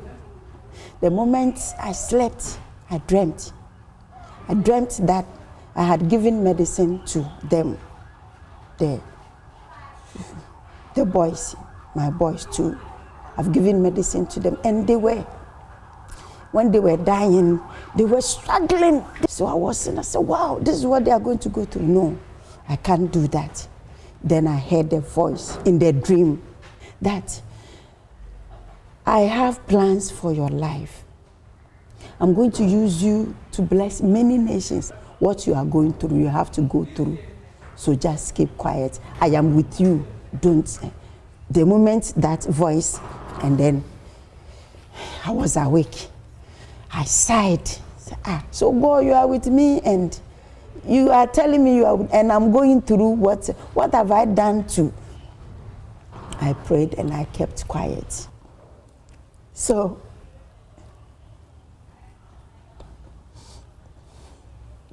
but I can say by grace I am alive. And what God said to me when the time I wanted to take my life, I see that it is happening. So I see that I am not there yet, but gradually God is doing what He has promised. And I believe in Him. I trust in Him that we will surely get it. Today, Hensama is a beacon of hope, reminding others that even in the darkest moments, there is always a way forward. Her children, who are so proud of her, captures it best. I love my mother very much because she's a very cool, hardworking woman. She cares for us. She does a lot of different jobs, different things just to cater for us. And she's always teaching us different things. She teaches us how to play the keyboard. And she makes sure that every morning we read our scriptures, we take something from the Bible before we get out and go out to do everything that we are going to do. And we want to tell her that on this Mother's Day, we really love her. She should continue with the good work, and God will bless her. I love my mother very much because she's a kind and gentle woman. She does her best to provide for us, and we love her very much. She shouldn't worry, and we will make her proud. Thank you, Mommy. We love you very much. My mommy is a God-fearing woman. She always teaches us how to read the scriptures and pray. And she always encourages us to study our books. Because of that, I say she's a really good mother, and I appreciate what she has done for me. For Madame Hensama, every day is a new challenge. Her story is a powerful reminder of resilience and strength of a woman's love. She also has her own dream, one she holds dearly, but wants to ensure her children fulfill theirs first. I want still to become a superstar, a gospel superstar. That's what I want to become. Madame Hensama wants other women navigating life's challenges to remember they are not alone. She wants their strength to shine brightly, even in the toughest moments. Mothers, we go through a lot. Married or not married, we are all going through a lot. But just be steadfast. Just pray to God. Do your part. Never ever dream of killing yourself. God has a plan for your life. God has a lot for you. You will die before you realize, This is what God has for me. Never ever dream of killing yourself. Just do something, do something. Just don't sit down. That one, don't sit idle. Do something. Find something for yourself and do. Just trust in God and all will be all right. Take good care of yourself. Take good care of your children. Don't curse your son. Don't curse your daughter. Don't curse. Never. And words are spirit. Words are powerful. Words are life. Never do that to your child. Just when you wake up, bless your children. Just bless them. If you have what to eat, you don't have, God will provide. Just trust in. Advise them to trust in God as well. And God will come in at the right time. God will supply all your needs. God bless you. For Joy News, I am Hannah Odami. That's a really great report from Hannah Odami there. I'm inspired to say hello to Grace Soga, my mama. Mama, thank you so much for the beautiful things that you've done for me. So tomorrow is World Hypertension Day, and we want to shine light on what it is, how we can be cautious so that we don't lose our lives to it. In the studio with me this morning to help us get the details out, to sensitize you, our lovely audience, our third-year medical school student from the University of Ghana. I have Sarah Akogo. She is MOMIC president, and Kojo Deborah is public relations officer. Sarah, what's MOMIC? So MOMIC is coined from two words, model and mimicking. Okay. The models here being the lecturers, and we are those mimicking them. So over the years, we decided that we wanted to come out with something that will help unite the lecturers and the students. And that's how MOMIC came about. But along the line, they realized that since we are health professionals in training, why don't we use that as an opportunity to give back to society? So this is how you are giving back to society. Exactly. Great. So let's talk about the reason that you're here today, which is World Hypertension Day. I'll circle back to you, but let me engage Kojo now. Kojo, why is it important that we even have this conversation today? Okay, so research conducted in 2021 has shown us that 35% of Ghanaians are actually living with hypertension. But of these 35%, only 49% of them know and are conscious about the fact that they have hypertension. This shows that there's a deficit of 51% that goes unaccounted for. And as medical students and as health professionals in the making, we have taken it upon ourselves to create more awareness and account for this deficit. Yes, please. Bless you. So what is hypertension, Sarah? So hypertension basically refers to sustained raised arterial blood pressure. Speak English. Now you're speaking MOMIC medical terms. For the layman watching us right now, what is hypertension? So to the layman, I would say hypertension is basically when you have an increase in your blood pressure, which is consistent for some time. Okay. So Kojo, what causes hypertension? Okay, so there are two major, I don't want to get into the bigger details, but there are two major causes. Well, don't leave it out if it's important. Okay, yeah. So there are basically systems which account for how much water your body takes in and the diameter of your blood vessels. So these systems, when they act such that you either have too much water, which transcends or accounts for a high blood volume, or when your blood vessels constrict, reduce in size and reduce in diameter, such that they are too narrow for the increased blood that is passing through, then you find out that your increased blood volume is now passing through a narrower route. So you'd have more pressure associated with that. Okay. Yes. So in terms of habits and our lifestyle, what do we do that contributes to high blood pressure? Yes, please. Let me throw that to Sarah. Okay.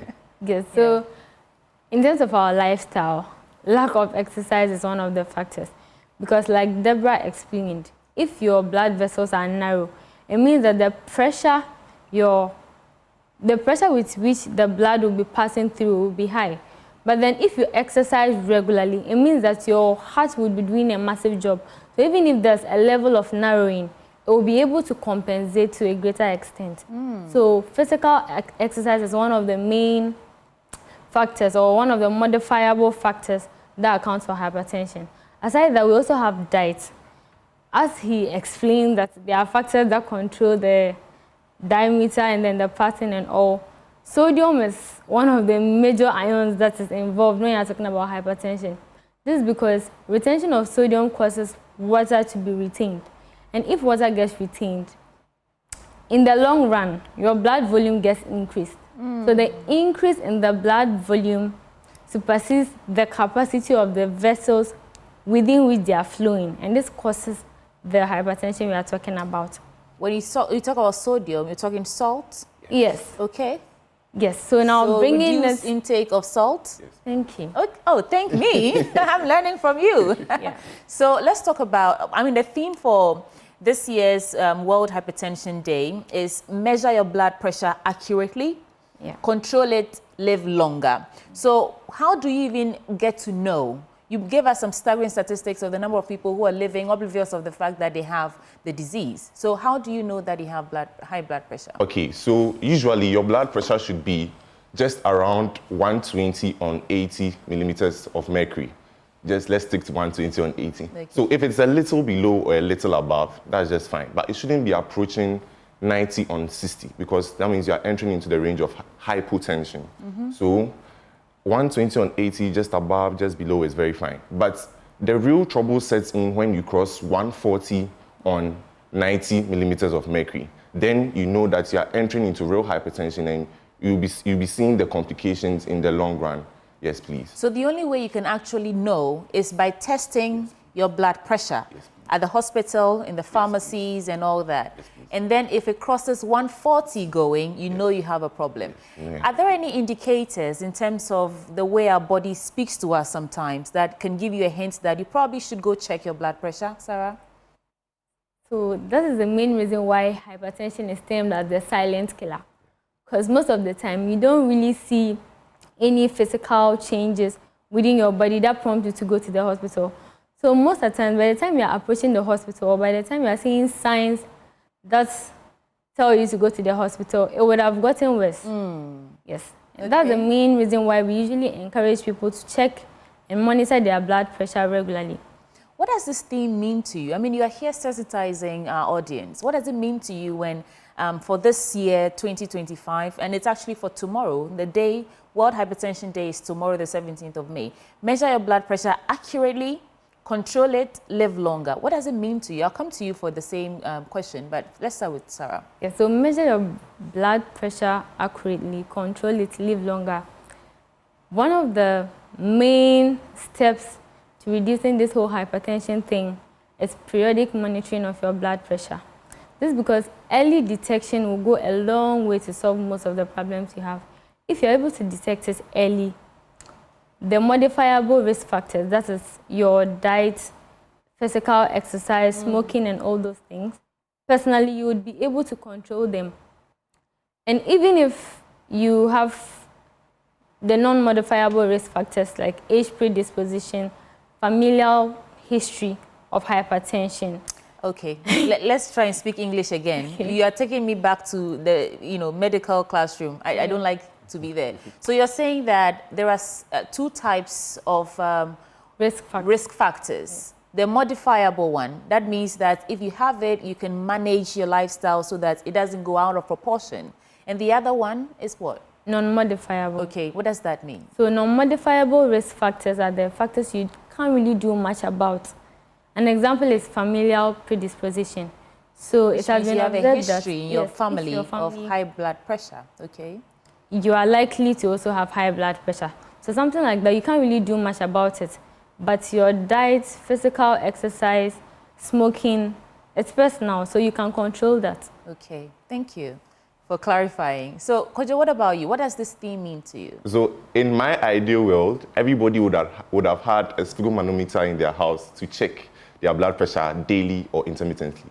But we all know that's not practical. So, what we are doing now is just to create awareness, just to sensitize everybody that you should have a conscious effort to always intermittently check your blood pressure. Once in a while, just enter a pharmacy or hospital. And the good news is that it doesn't cost very much. It's very subsidized. Most people take under 5 cedis, 2 cedis. It's just... That reminds me, I did a feature on a guy. His name is Nicholas. He carried a sphygmomanometer around in the market, checking the blood pressure for women in the market. I don't know where he is right now. If anyone knows his whereabouts, get back in touch. Let's do an assessment. So the good news is it's actually not expensive. So once in a while, just make that conscious effort. Walk up to a hospital, a pharmacy, and do well to check your blood pressure. It's for all our benefits and for your benefits. We need everyone around and with us. Are there any activities you have lined up for tomorrow? Let's talk about that. Sarah? So for tomorrow, in collaboration with the cardiothoracic unit, there will be a screening exercise at Kolibu. Over the past months of the launch of the project, we have successfully conducted exercises at Mount Proby, at Chemata Mall, and that was on 6th March, actually. Okay. Yes, and then Kokrobiti as well as Kolibu. So through these screening exercises and outreach campaigns, we've been able to reach up to about 500 people. We've been able to screen them and then sensitize them and educate them on the pros and cons of hypertension. Well done. You mean 500 people have benefited from your initiative to just reach out and give back to society? Yes. I like that. Anything else you want to add to that, Kojo? I just want to say that as a students' body, we have been able to, from our little corner, we've been able to reach about 500 people. So if we choose to tackle this on a larger scale, it's the statistics will speak for themselves and we'll be able to reach a good number of people. So we just want to show you that everybody should take a critical look at their blood pressure and all of us to make that conscious effort. Do you need help in terms of funds to help you maybe accelerate or increase the number of people you can accommodate? If you do, there's so many people watching us right now. Sarah, that's your camera right there. Yes, so this whole project is voluntary, it's charity. The class has to look for funds. We have to write to companies to get funds to sponsor all the screening exercises and awareness campaigns. So we'd really, really appreciate it if we are being offered help or any form of sponsorship. Aside the screening campaigns, we also intend to make a donation at the end of the project. We intend donating sphygmomanometers as well as glucometers to the cardiothoracic unit and then other sensors to help manage the entire situation. So for those watching you right now, if they want to get in touch with you, how do they do that? Is there a number to call? Is there a website? Is there a number to call? Yes, there's a number. Please, let's get it out there. Okay, so you can call 055 766 2665. Again, last time. 055 766 2665. Well, thank you so much, Sarah. And I'll give you the last word, Kojo.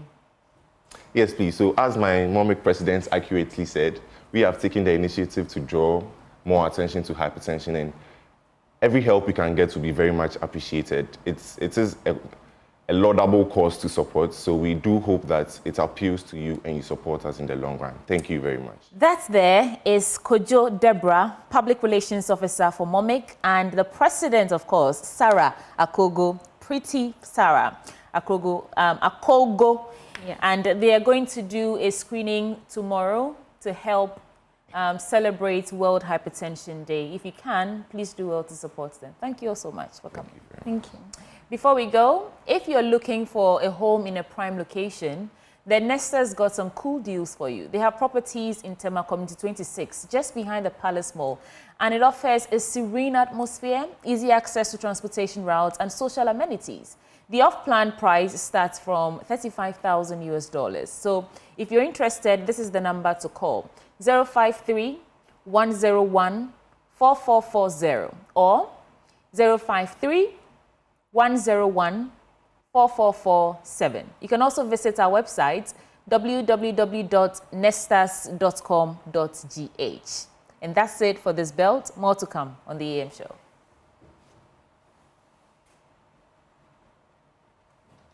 You're welcome. Congratulations. I wish you the very best. Thank Madam you President, ma.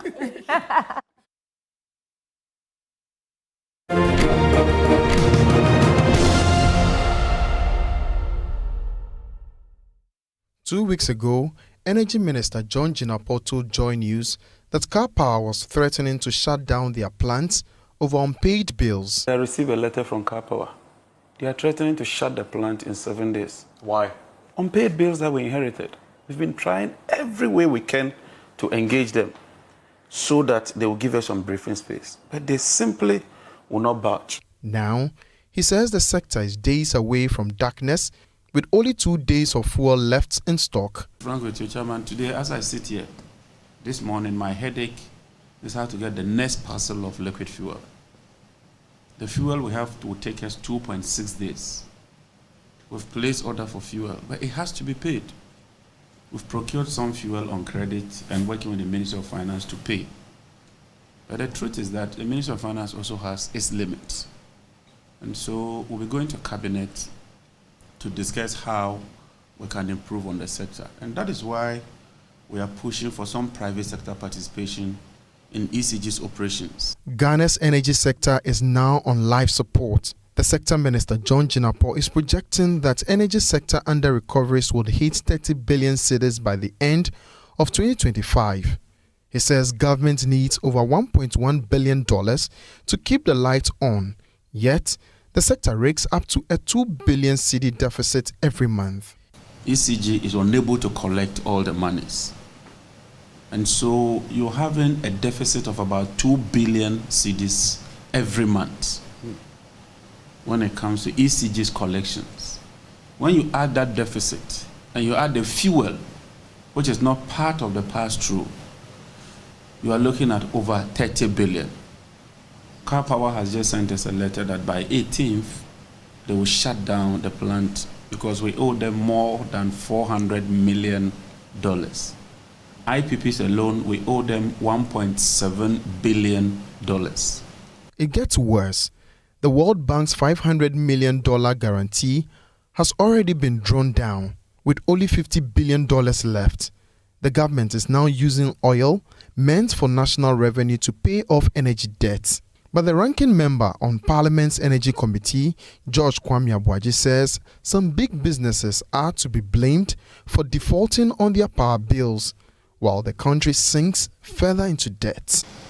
Most of our companies in this country, a lot of them, they don't pay electricity bills. A lot don't pay. And transmission losses also is another factor, which the minister has to look at it.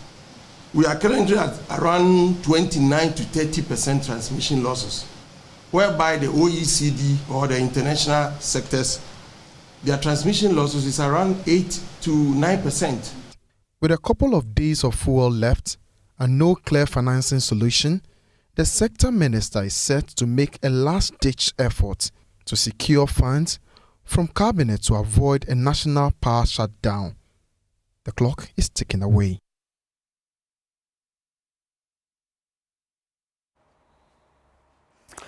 And that's the situation as we have it. We'll be taking you to the board shortly for us to contemplate what exactly is happening in our energy sector. Sweetie? Yes, so the minister has been speaking, and I think we're just going to set the context for the conversation in a bit. And I want to divide it into 4 categories: the situation, the problem, which the minister calls his headache, and what they're doing about it and what we can do going forward. So first, the situation.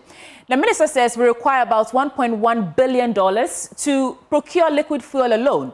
The liquid fuel is not part of the tariff structure, and so we will be buying close to $15 billion of liquid fuel. Next, Kapawa says that by 18th, which is in 2 days, they will shut down the plants because they are owed $400 million, IPPs alone, and we owe them $1.7 billion. Remember, this is what John Jinapor, the sector minister, is saying. So ECG, as we speak, is unable to collect all monies and so have a deficit of about $2 billion, 2 billion Ghana cedis rather, every month. When you add that deficit and you add the fuel, you are looking at over 30 billion Ghana cedis. So that's the situation. So what is his headache? He says the headache is how to get the next parcel of liquid fuel. The fuel we have will take 2.6 days. I keep asking, what is the 0.6 days about? We'll find out when Ben gets into that conversation. So we'll move on. Through the help of the Ministry of Finance, that is what they're doing about it currently as we speak. They've procured 450,000 barrels of light crude oil, and this can stretch us for quite a while, he says. I don't know if the while is the more than 2.6 days that he talks about, but let's go on and see what else they're doing about the situation. He says he's happy to announce that the 3-day ultimatum given by Kapawa has been withdrawn. So it looks like Kapawa will really not shut down or will not carry out that threat that they issued some time back. And ECG has submitted a technical presentation on how to ensure that we keep the light on when it rains. I'm sure most of us experience power cuts when it pours a little, and they're looking at how they can fix that as well. And he says they are working actively with their counterparts in Nigeria so that instead of spending about $48 million a month on light crude oil, they switch to gas to reduce the cost to just around $20 million. And also, Talo can increase gas supply by 30 MMSCFD by May ending. So by the end of this month, we should see some improvement in that bit. And in July, ME can also increase their gas by the same amount. And so that's what they're doing about the situation, and that's what it looks like going forward. And there is light at the end of the tunnel, he says. We just have to keep focused and work towards that goal. So that's what the Energy Minister has been saying, John Jinapor. And right now, Ben will take you to our guest, and they will put the situation in perspective. Over to you, Ben. Thank you, Sweetie Abochi. We have joining the conversation Kojo Poku. He's an energy analyst. We also have Nana Mwesi the seventh. He's an executive director of the Institute for Energy Security. Both of them join the conversation. Gentlemen, good morning.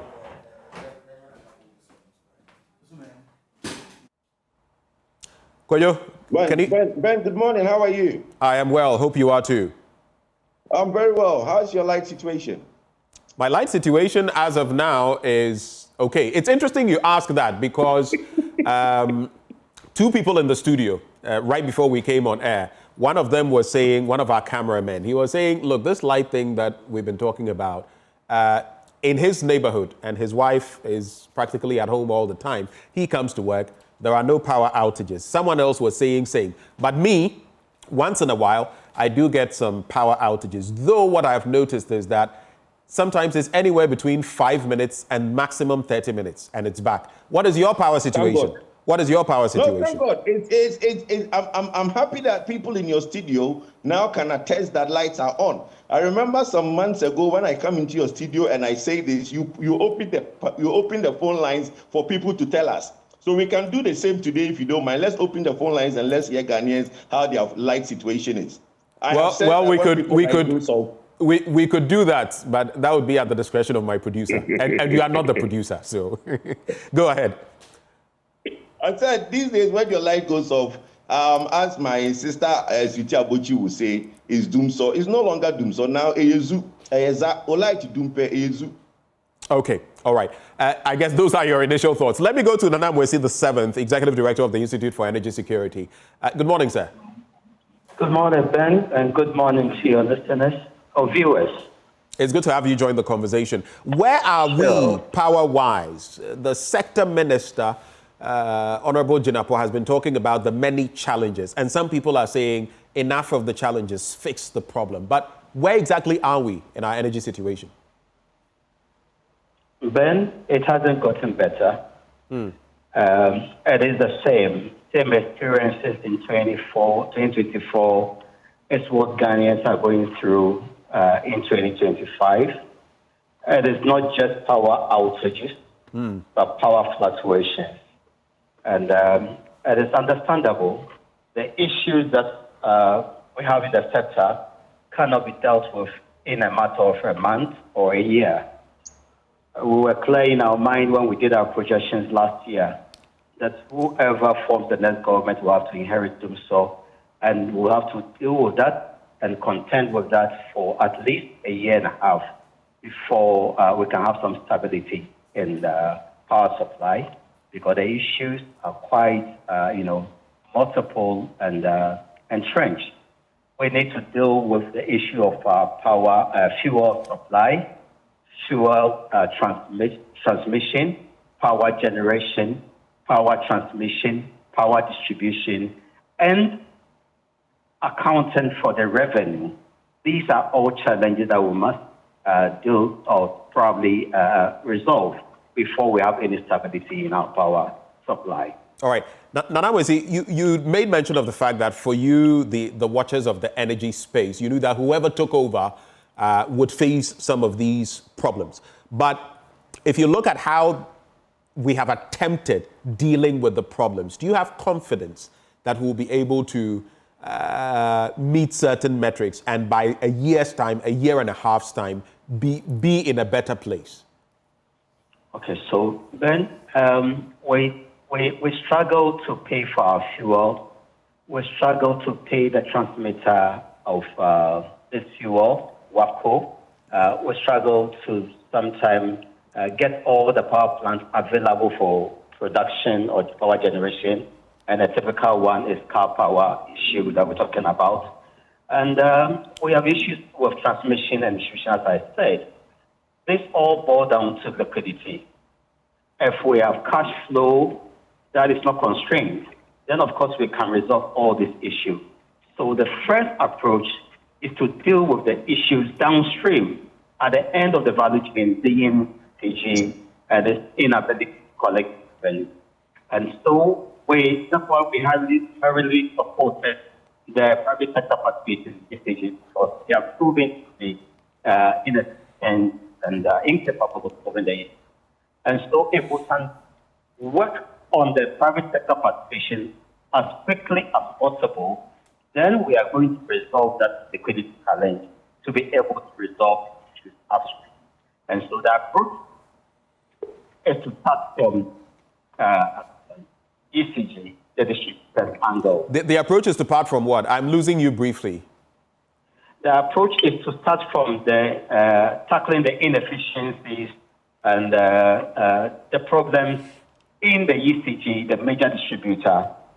You will recount that mid last year, PRC did indicate to us clearly that in some months, the ECG is unable to collect even 50% of the expected revenue, right? And they don't comply with the cash waterfall mechanism. If we're able to solve that issue by way of private sector participation, I'm sure it will be a good start to deal with the issues upstream. Right. Now, in dealing with these issues, right before I go to Kojopoku, in dealing with these issues, you are talking of a $400 million debt to car power alone. We're talking about $1.7 billion in that situation. Then you are talking about ECG's revenue losses month on month. You are looking at about 2 billion Ghana cedis. It's still that same situation. In respect of that, there have been some attempts of dealing with the revenue leakages. The minister has been talking about MMDAs having to be made to fall in compliance and all of that. Are you happy with how things are going in that regard? Well, it means that the minister has concerned himself with what I just mentioned, the distribution angle and the revenue collection. Very key. If we don't do that, we start dealing with, let's add additional gas processing plants. Let's dispatch this plant, let's not dispatch this. It won't solve the issue. So I think the minister started very well, but it must move forward to go to the bigger fruit. These are the low-hanging ones, asking the MMDC to pay their bills and all that.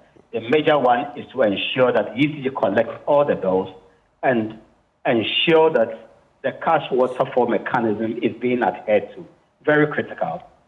All right, the CWM. Hold for me, Nana Nwesi. Let me bring in Kojopoku. So as you've heard Nana Nwesi the 7th say, he thinks the sector minister is doing very well so far. He speaks about the inefficiencies within ECG, revenue losses, and those areas that must be tackled. Which are areas that the sector minister is looking at? What do you see? What are the problems, if any, that are not being addressed? Look, Ben, good morning, and good morning to Mrs. Abuchi. Look, all these things that the minister is repeating today is nothing new. Ben, you can go back and play our tape from last year, and we have repeated these things over and over. The energy sector indebtedness, the numbers the minister is talking about, the debt to car power, everything in this sector the minister is talking about is not new. Look, yesterday he met the subcommittee in Parliament, and he was giving them the situation report. He's giving them some more like an account of the sector and whatever he intends to do to the subcommittee. What is missing is what he has done in the last 4 months. Look, we know that there is a shortfall in ECG's revenue. What have Don Jinapor done in the last 4 months to improve that? What did you meet? What have you done to improve it? Because Honorable Jinapor was one of the few people that me and him have been on various platforms, and he had a lot of solutions that, when given the nod, he will implement within the 120 days. What is the 120 days for Honorable John Jinapor in his sector? What are the achievements? Because, look, when you say that we only have 3 days of fuel left in 7th of January, and everybody is scared, and then 4 months down the line, you come and repeat the same thing that we only have 3 days fuel left. When you said it in 7th January, we'll blame the Nanado government. But when you say it in May, who do we blame? All right, so hold for me briefly. So what you're saying basically is that between January the 7th, when this administration took over, I mean, he would have been acting. He wasn't a substantive minister then.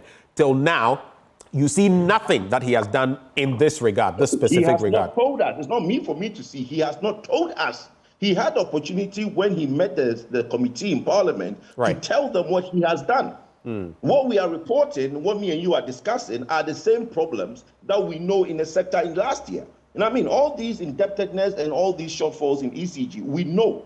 It's nothing new. Okay, so what have you done in the last 120 days? That's what we were expecting from Honorable Jinapor when he met the subcommittee. So the point I'm making is this. Hold on.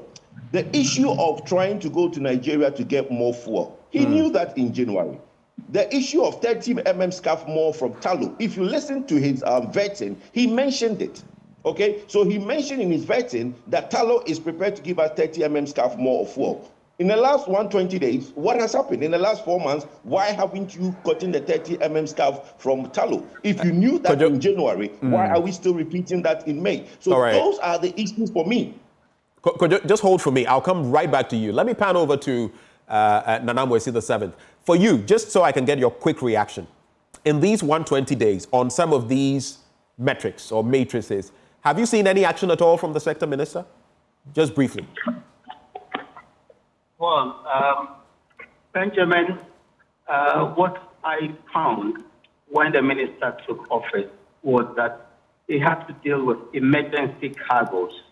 And that means that because he didn't know that WAPCO was going to shut down their line for maintenance, for which reason some liquid fuels will have to be made available. Quickly, he had to arrange for some liquid fuels as a backup. And it came under emergency situation. Any emergency cargo comes at a higher cost. It came late and we'll have to prepare for the power plant to work. In all that, within that period, we were incurring additional debt. This is what I know. And when the matter or the issue was fixed with WAPCO's line, he may have assumed that we have comfort and that there won't be any issues like Car Power threatening to shut down their plant and for other facilities upstream that's producing natural gas having some form of setback as well. This is what I know. But at least he is working to fix the issues, but he must do better. You say he's working. You say he's working to fix the issues. Nana Moesi, you say he's working to fix the issues, right? What then have you seen that point to this? Because Kojo Poku is saying he sees nothing, and nothing has changed between the 7th of January when this administration took over and now. That's why I'm trying to find out briefly from you. What have you seen that can be testament to the fact that something is being done? Then I've been forthright with you that to deal with the issues, first tackle the distribution angle where there are revenue leakages and ensure that you can get ECG adhering to the cash water for mechanism dictated and introduce private sector participation. And that's what he's been able to do. Started the process of putting together a team and looking at different models of private sector participation to ensure that we block those issues. This is one particular thing I found that is done well with to start with. All right. Let me come back to you, Kojo Poku. You started enumerating why you feel nothing is being done. Put yourself in the shoes of the energy minister. Let's assume Kojo Poku is energy minister today. What would you do? Okay, so clearly, let me tell you one thing, and let me correct this. I'm not saying that nothing is being done.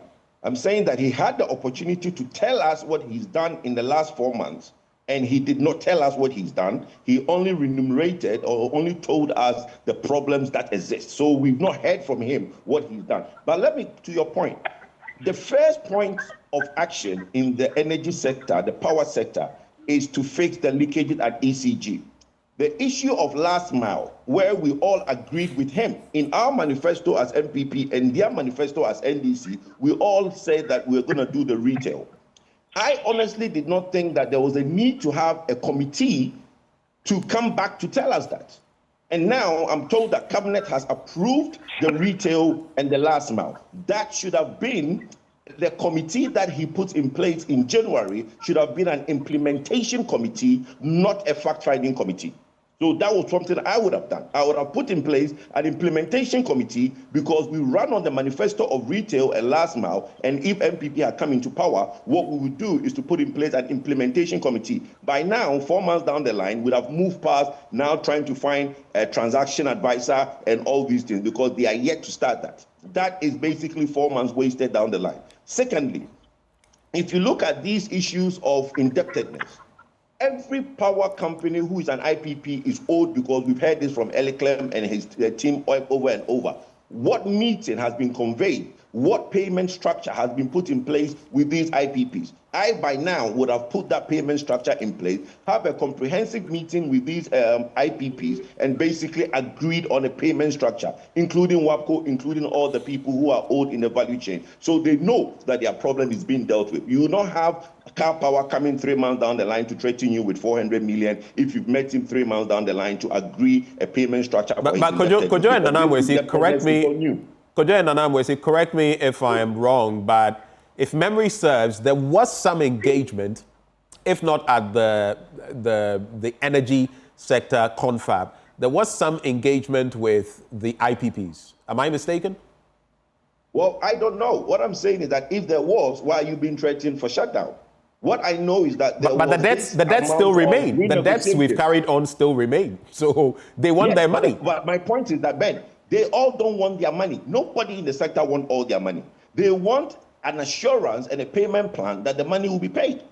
If everybody pays their debts, banks will go broke. Banks don't want you to pay their money. Banks want you to give them a payment plan on when you pay their money. And the money paid within the payment plan you give them. The IPPs are happy to take a payment plan. They don't want all their money. They know you can't give them all their money today. Nanawesi, how do you put up that payment plan when especially your economy is what it is and you inherit the kind of debt you have inherited? And in any case, I'm sure both of you gentlemen remember that American senator who was pushing that the IMF, and you know the stake that the US has in that, in terms of making the next tranche of payments to Ghana, would actually subtract what is owed to some of the American independent power producers. What is your reaction? Well, then what I can attest to is that there's been some engagement with the Chamber of IPPs and also engagement with individual, producers as well. And like I just said, there's no enough money to pay, and so you can only ask them for time and give them some relief, some form of payment, and then ask them to give you a little time to deal with the major issues. That has been done, and it's true. Priority is being given to some IPPs. If the American, payments come through, that's what I also understand, that it will be done. But as to the confirmation of same, we've not received a firm confirmation from the ministry. We've asked them to update us on these issues, and we are waiting for a response. But some engagement has been done. In terms of the cash waterfall mechanism, to both of you gentlemen, how sick is the system? The mechanism that was supposed to ensure equitable distribution, depending on how much power is being generated, produced, has not really worked well. It's also on the back of the ECG's problems. How sick is it? What are your expectations in that regard? I'll start with you, Nanamwesi, and same question for you, Kojo Poku. Of course, it's significant to the extent that if we don't have all the cash coming to one vote, and ensure that we pay them according to the dictates of the mechanism, then of course some people will struggle, others will benefit, and some will not have anything at all. It is to ensure, as you said, a fair and equitable distribution. But I also see that it is skewed to a large extent towards the IPPs and the public utilities, which must be addressed in the long term, so that all of them have some form of relief and ensure that they also play their role, to expectation. Kojo? Yeah, there's nothing wrong with the cash waterfall mechanism. It's only a mechanism that distributes what comes into it. That is why I was expecting the minister to give us an idea of how much money since January that he took office, the measures he's put in place, how has that affected the revenue for ECG? Because he came in and gave a directive that there should be a single account, the single collection account. ECG had multiple collection accounts. The minister gave a directive that, look, there should be a single collecting account so that all money comes into one pot. Everybody can see what is coming in. And ECG is only being given a certain amount of money to operate with, not necessarily dipping their hands into it. How has that improved the money going into the cash waterfall? So those are the numbers that we are looking for. As industry watchers, we need the minister to feed us with information. And that is the only way we can judge achievement and performance. So the cash waterfall, there's nothing wrong with it. The only thing we need to do is make sure that ECG's efficiency reflects in the money going into the cash waterfall. And when that happens, as Nana Mosi said, there is a certain level of bias. Yes, there is tier 1 and tier 2. Tier 1 are the IPPs, and Tier 2 are the state-owned enterprises. So obviously, the IPPs in Tier 1 are paid first. It's until 6 months ago that WACO was moved into Tier 1 because of the nature of their business, basically bringing us gas. So the nature of the cash waterfall, there's nothing wrong with it. It is the inefficiency of ECG that was affecting the money that comes into the cash waterfall mechanism. So now that we are... Well, that's actually the problem I was talking about. A mechanism is supposed to function. If it's not functioning to distribute as it's meant to, that was what I meant by problem. Ben, what I'm saying is that you can only divide 10 among certain people as compared to dividing 50 among certain people. So the cash waterfall mechanism is there. The committee sits, look at what was in the pot and divide it. So if the inefficiency at ECG is addressed and more money is put into the cash waterfall, it will be basically distributed well. Bear in mind, the committee has changed because of the change of government. So now the chairman of the committee is changed. The members of the committee has changed. So we assume that it should basically work better if everybody says that it wasn't working before. So that is my concern. My concern is that why are we still having IPPs threatened to shut down if in the last 4 months there has been improvement? Just to follow up on that, do you expect that within this 4-month period, looking at the debt stock that we have in respect of the IPPs, just pick the IPPs alone, in 4 months we would have been able to regularize all of our payments, restructure them, especially as we have failed a number of times to pay them? That would have been able to get everything in order to ensure a seamless situation after just 4 months? Yeah, like I have had, look, Ben, in the last 2-3 years, I've had lots of conversation with people in that space. They don't want all their money. What they are upset with is emails that don't get replied, phone calls that don't get picked. You have a finance minister who refused to pick calls of IPPs. Now, let me give you an example. Wait. Just hold for me. Are you talking of the current finance minister? Oh, no, previous finance ministers. Okay. I don't know about the current one, but previous finance minister refused to pick phone calls of IPPs. Okay. And that's a fact. You have ENI, Vitor, the CFO of Vitor will come into town trying to meet the finance minister and it doesn't get a meeting with him. And meanwhile, you owe Vitor, ENI maybe $400 million. That is the problem why these guys will shut down the plant. The reason people shut down is not because you owe them. The reason people shut down is because you are refusing to engage them on the indebtedness. If you engage people on money you owe them, they will never collect all their money because banks want you to owe. That is the problem. So what I'm saying is that if John Jinapor is saying that Car Power is threatening to shut down, it's because he's not engaged them. That's why they are threatening to shut down. All right. Some issues, I mean, I'm taking your final thoughts now, but I just want you to zone in on these matters as well. The sector minister also talks about the fact that MMDAs will have to meet the requirements of paying their bills. He talks about the Ghana Water Company Limited, which he says hasn't even paid 1 Ghana cedi to the ECG in the last 7 months, among others. What would be your general reactions to these, calling on MDAs or MMDAs to pay their bills, and then your final thoughts? Please make it brief. Okay, it's absurd that Ghana Water is not paying their ECG bills. They are paying money to Dubois for internet.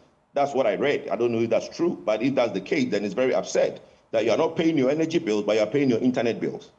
Look, let's be honest with ourselves. The issue of calling for MMDAs to be metered, prepaid, not postpaid, smart prepaid meters. We've been calling for this for over and over and over. Look, we have a tape of President John Mahama when he was president in the first term, issued a statement that all MMDAs should be metered with smart prepaid meters. What, 12 years down the line, we are still back talking about MMDAs not paying their bills. What is stopping ECG metering all MDAs, ministry, department, and agencies, except the critical ones, okay? We have critical ones that have already been lined out. So we have the hospitals and all these institutions that, for some reason, they can be giving prepaid meters. Let's agree to that.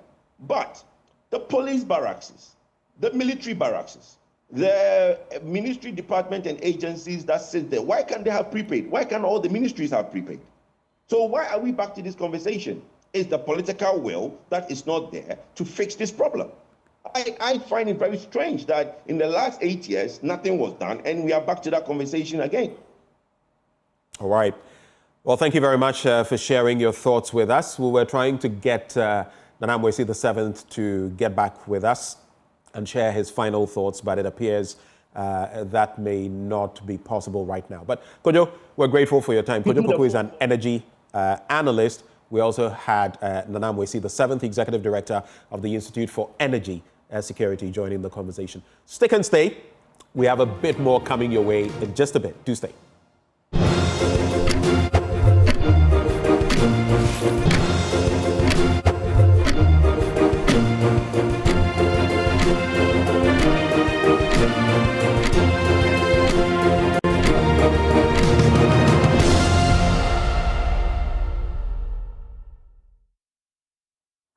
Welcome back on the AM show. Within these next 10, 11 minutes, I'm going to be sharing with you my blunt thoughts. And I've titled it today, An Impeachment Vote and a Buoyant City, unpacking the serpentine political conversations in today's Ghana. An impeachment vote and a buoyant city, unpacking the serpentine political conversations in today's Ghana. And I'm sure you know where I'm starting from. Has to do with this situation right here. His Excellency the President, the Vice President, and the Speaker, the three foremost personalities in our country, constitutionally. Let's go to the next slide. Now, there has been an issue in recent times which the minority has touched on. If you follow John Darko, for example, who is the Minority Legal Counsel and MP for Swami, he says, now, Emperor, Mr. President decided that I am the Emperor and I can do what I like, damn the consequences, and left the country. Is that what we elected the president for? To violate our constitution? We'll continue raising these issues, and if necessary, we will invoke impeachment proceedings at the appropriate time. We will not sit idly by while the constitution is violated without consequences. Next slide. He also says when he took the oath of office, he swore to uphold the constitution if he violated it. He must face the consequences. Is he prepared to undergo impeachment? That's a question. These are questions Ghanaians must demand answers to. Next slide. But what does the law say? Even before I get into my opinion on this. The president's absence from Ghana, what the Constitution says in Articles 68 and 11. Whenever the president is absent from Ghana or is for any other reason unable to perform the functions of his office, the vice president shall perform the functions of the president until the president returns or is able to perform his functions. Now, where the president and the vice president are both unable to perform the functions of the president, the Speaker of Parliament shall perform those functions until the president or the vice is able to perform those functions or a new president assumes office, as the case may be. Next slide.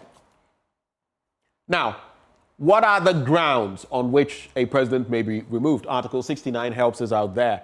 The president shall be removed from office if he is found in accordance with the provisions of this article: A, to have acted in violation of the Constitution; B, to have engaged in stated misbehavior; or C, an inability to perform functions of his office. That's where the mental capacities of the person and all of that come into play. Have any of these been touched on in any case? We'll find out. Next slide. Now, who bears the final power? If you look at Articles 69, 11, and 13, the resolution for the removal from office of the president shall by a secret ballot and shall be taken to be approved by Parliament if supported by the votes of not less than 2/3 of all the members of Parliament after prior debate.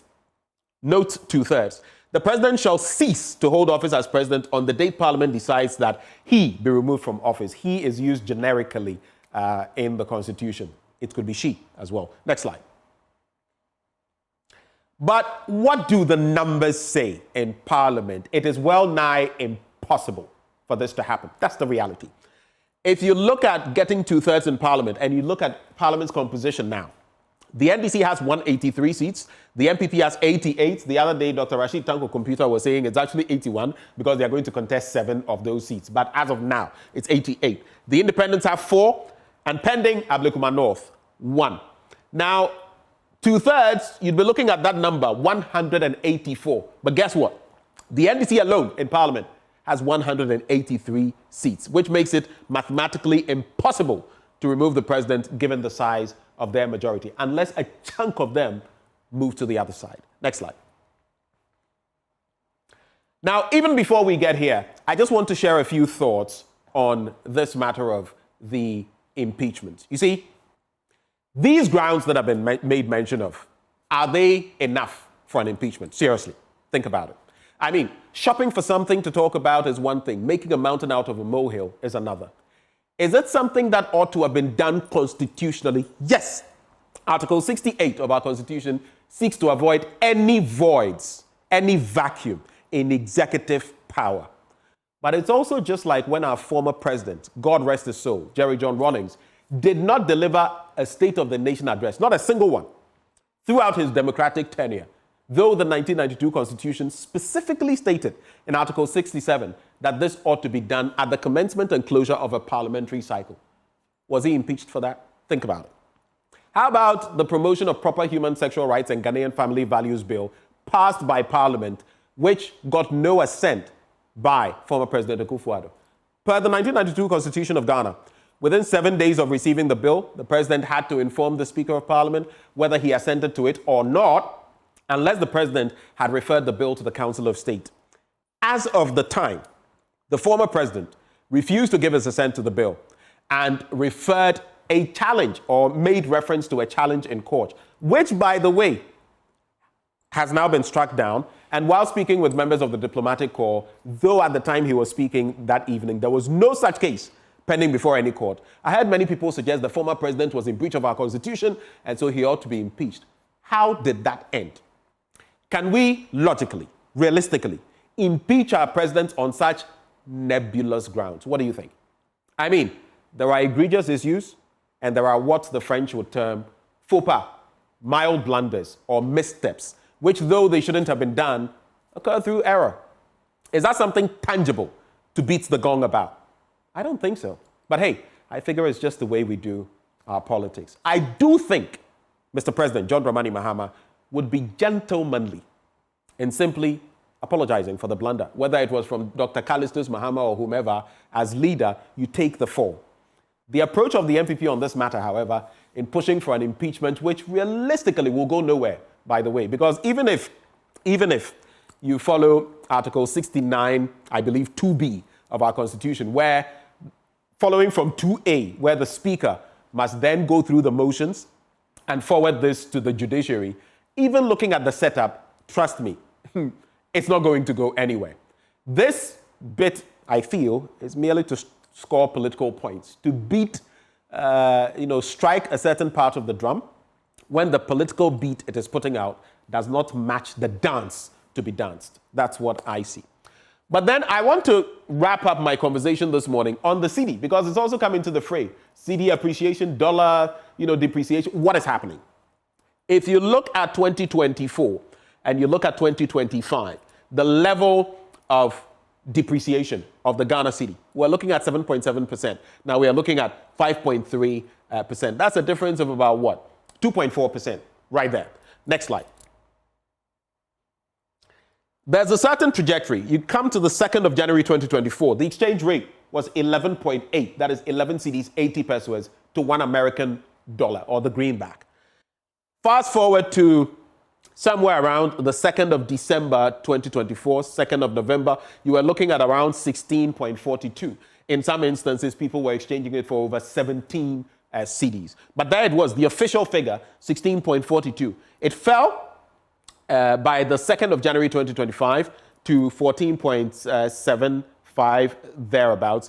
By the 2nd of February, that depreciation that appreciation kept happening. It depreciated a bit. In around April, we had hit 15.505. But now, look at the trajectory. I'll show you in a bit.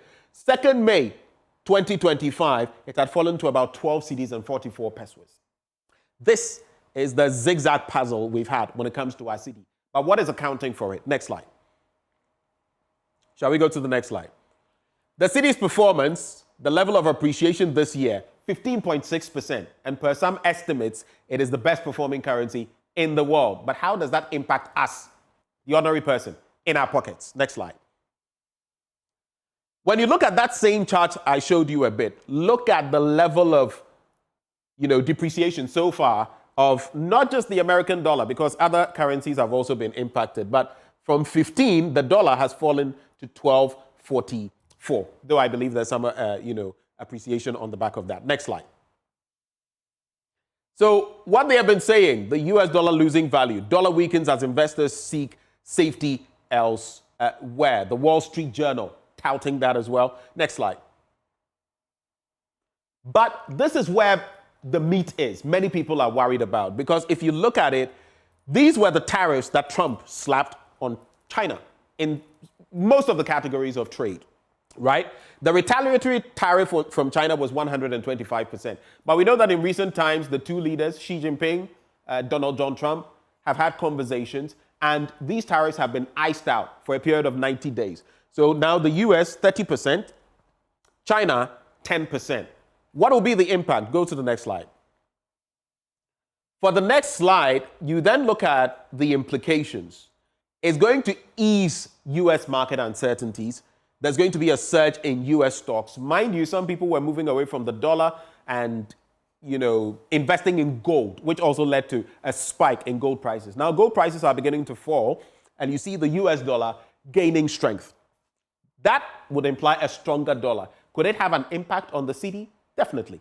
Next slide. We'll just take a few thoughts on that and wrap up. So the early signs then, it talks about following weekend talks in Geneva, both sides agreeing to those 90-day conditions. Next slide. So we've had the likes of Professor Isaac Bwedi, senior lecturer at the UPSA, say the cedi's rebound against the US dollar, which is fueled by gold, debt relief, and a $490 million lifeline, is a welcoming respite. But let's be clear, a weak dollar is not a good strategy. What do you think? Next slide. Again, he says, emerging markets like Ghana cannot outsource our stability to global luck. We need to go beyond what the global economic crisis gives to us and solidify our gains with pragmatic policies and programs. But there are others who don't necessarily agree with him. Let's find out what Dr. Theo Champong also has to say on this matter. Next slide, please. Dr. Theo Champong, economist and political risk analyst, this is what he says. He says, the cedi appreciation is not a fluke, it's not a 9-day wonder, but a reflection of internal interventions by government.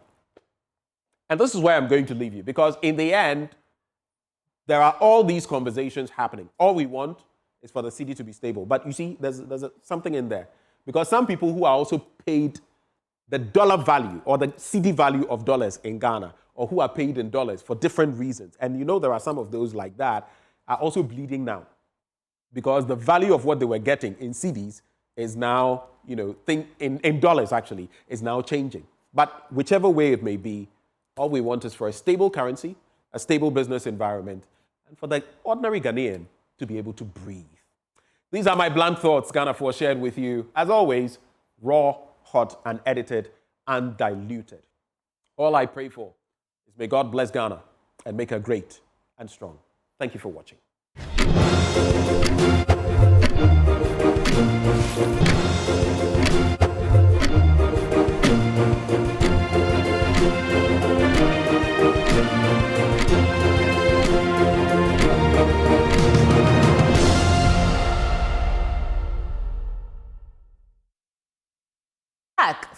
Thank you for staying with us. This is the AM show, sponsored by Waylead Properties. And we provide quality housing at affordable costs with flexible payment option. Now, you saw that promo before we started the conversation, The Audacious Leap. It's a powerful new documentary produced by renowned international journalist Nathaniel Atop, and he's telling the inspiring story of Gilbert Ampia, a para-athlete who defied the odds to become the first of his kind to compete at St. Augustine's College. And I want him to tell us the story himself because Nat is in the studio with me. Welcome aboard, sir. Welcome to the AM show. Thank you. Good to be here. Yeah. Tell me.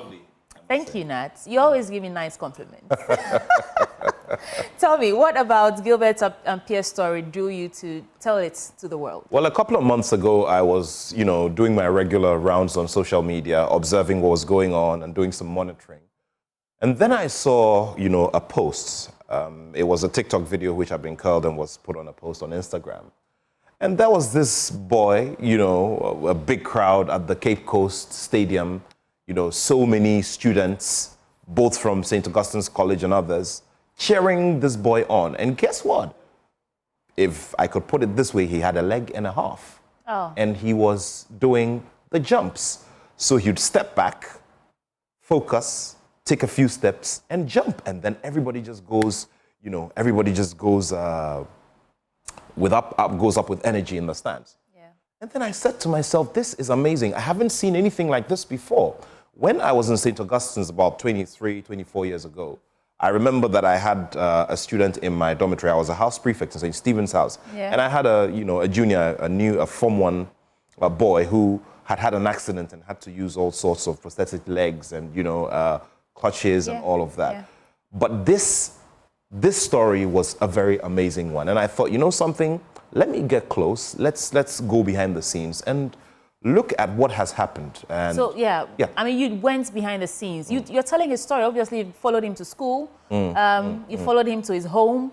What was the most striking thing about his story for you? What left you emotionally flooding? When I was having a chat with his father, he mentioned to me that because of their background, attending St. Augustine's College was not even a dream. It wasn't even a consideration at all. And that because of this talent that this young boy has displayed and is exploring, they are getting these kinds of opportunities, that they are a family of a very, very humble, circumstance. And because of that, they can't even dream. And so for them to have this kind of talent within the family, coming from the son who is, among the children, is the only physically challenged one, and one whose condition is rare in the whole fishing community somewhere in the central region, it just then means that there's hope for the future. And he says to me that, one of the things he said to me during my interactions with him is that he wants to see a day when his son will stand on an international stage and fly the flag of Ghana high before he dies. Before he dies? The moment he said that to me, goosebumps fell on my skin. And it's just amazing that we have, a discovery like this. Yeah. And there's a lot looking forward to the future. Hence the audacious leap. Let me not take the wind out of your sail. I want you to make an appointment with our audience yourself. Tell them when, where, and in fact, reiterate the importance of not missing this documentary when it premieres. Well, sometime on Monday here on the Joy News channel, you'd have to come along with us as we bring you this inspiring story of a young boy, 16 years of age and physically challenged. He's not like everyone else in the bigger population in St. Augustine's College, but then has found a very big talent which could just take him to global prominence. So at 8:30 a.m. on Monday here on the AM show, you'd have to make a date with us and come along with us as we tell you this very inspiring story. This is your alternative to any other motivational speech. This is an amazing story, and there's a lot to learn from it as well. Thank you so much, Nathaniel Anton. You're a great storyteller, so of course, that appointment to view, I'll be the first one to watch that story and also propel the story and help others who are like him. The thing you said, 1.5 legs. Yeah. I can't forget that. Yeah. How does he feel about that?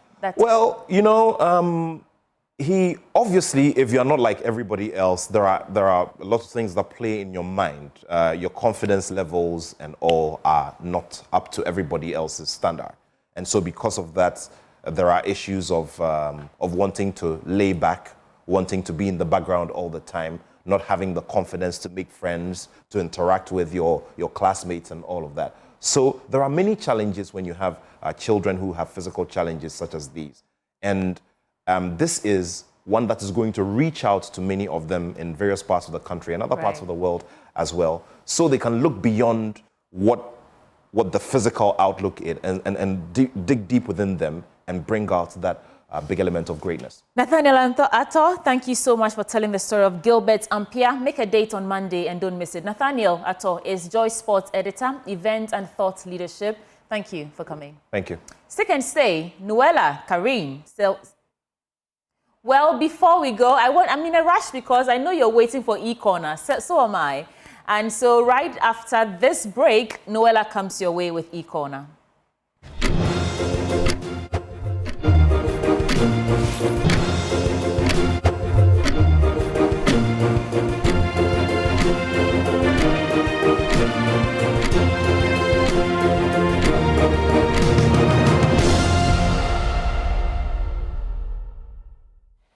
Listen, you need to believe me when I tell you that it is by absolute love for my job, love for you as well, and passion that I sit here this morning to bring you E-Corner, because I've been coughing. I've been coughing throughout the week. So if I speak and you realize that my voice is a bit, hoarse, you have to, pardon me. You really have to pardon me. Or if some coffee comes in 1 or 2B, you have to pardon me. But hey, I am absolutely excited to be here back again. It's another Friday. I'm always excited when it's Fridays.